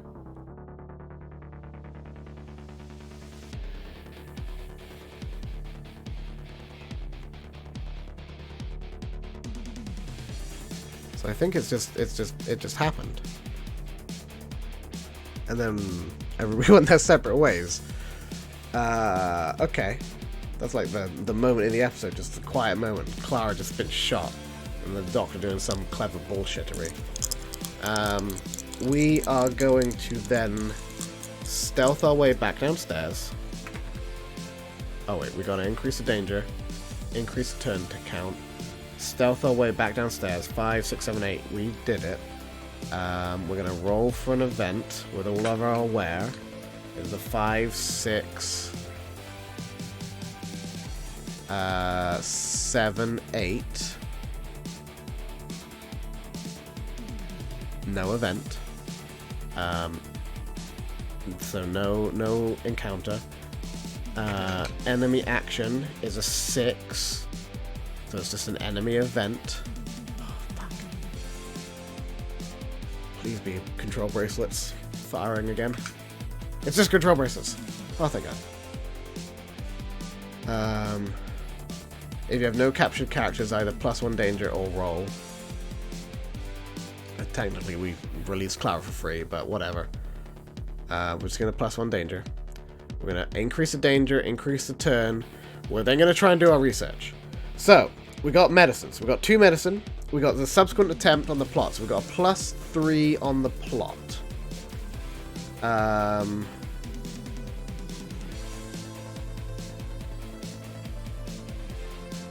We got a +3 on the plot, and I think that's all we have. Even though we got pluses from other things. I don't think it matters. So we're going to try and do a prevent with a +3.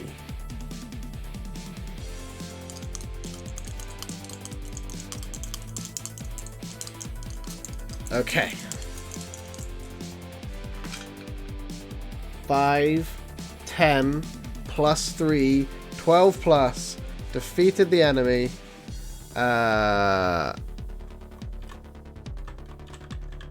Medicine explodes everywhere. They shot the medicine. And technically, we moved away from that.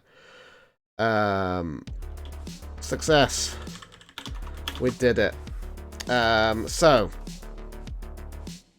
that was close, and we played things a little ropey at some points, with like freeing Clara randomly and stuff like that. But I think it's fine. We'll allow it until Simon sees us tomorrow, and then he's gonna no, you fucked that one up. Okay. So at the end of the adventure, make sure we do this right. Gain victory points given by the goal, which is 6 victory points. So that gives us up to 10. Plus the adventure has 2, so that gives us 12.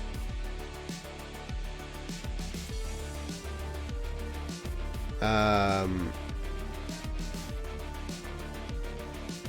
then we'll go down to ending the adventure, wherever it is.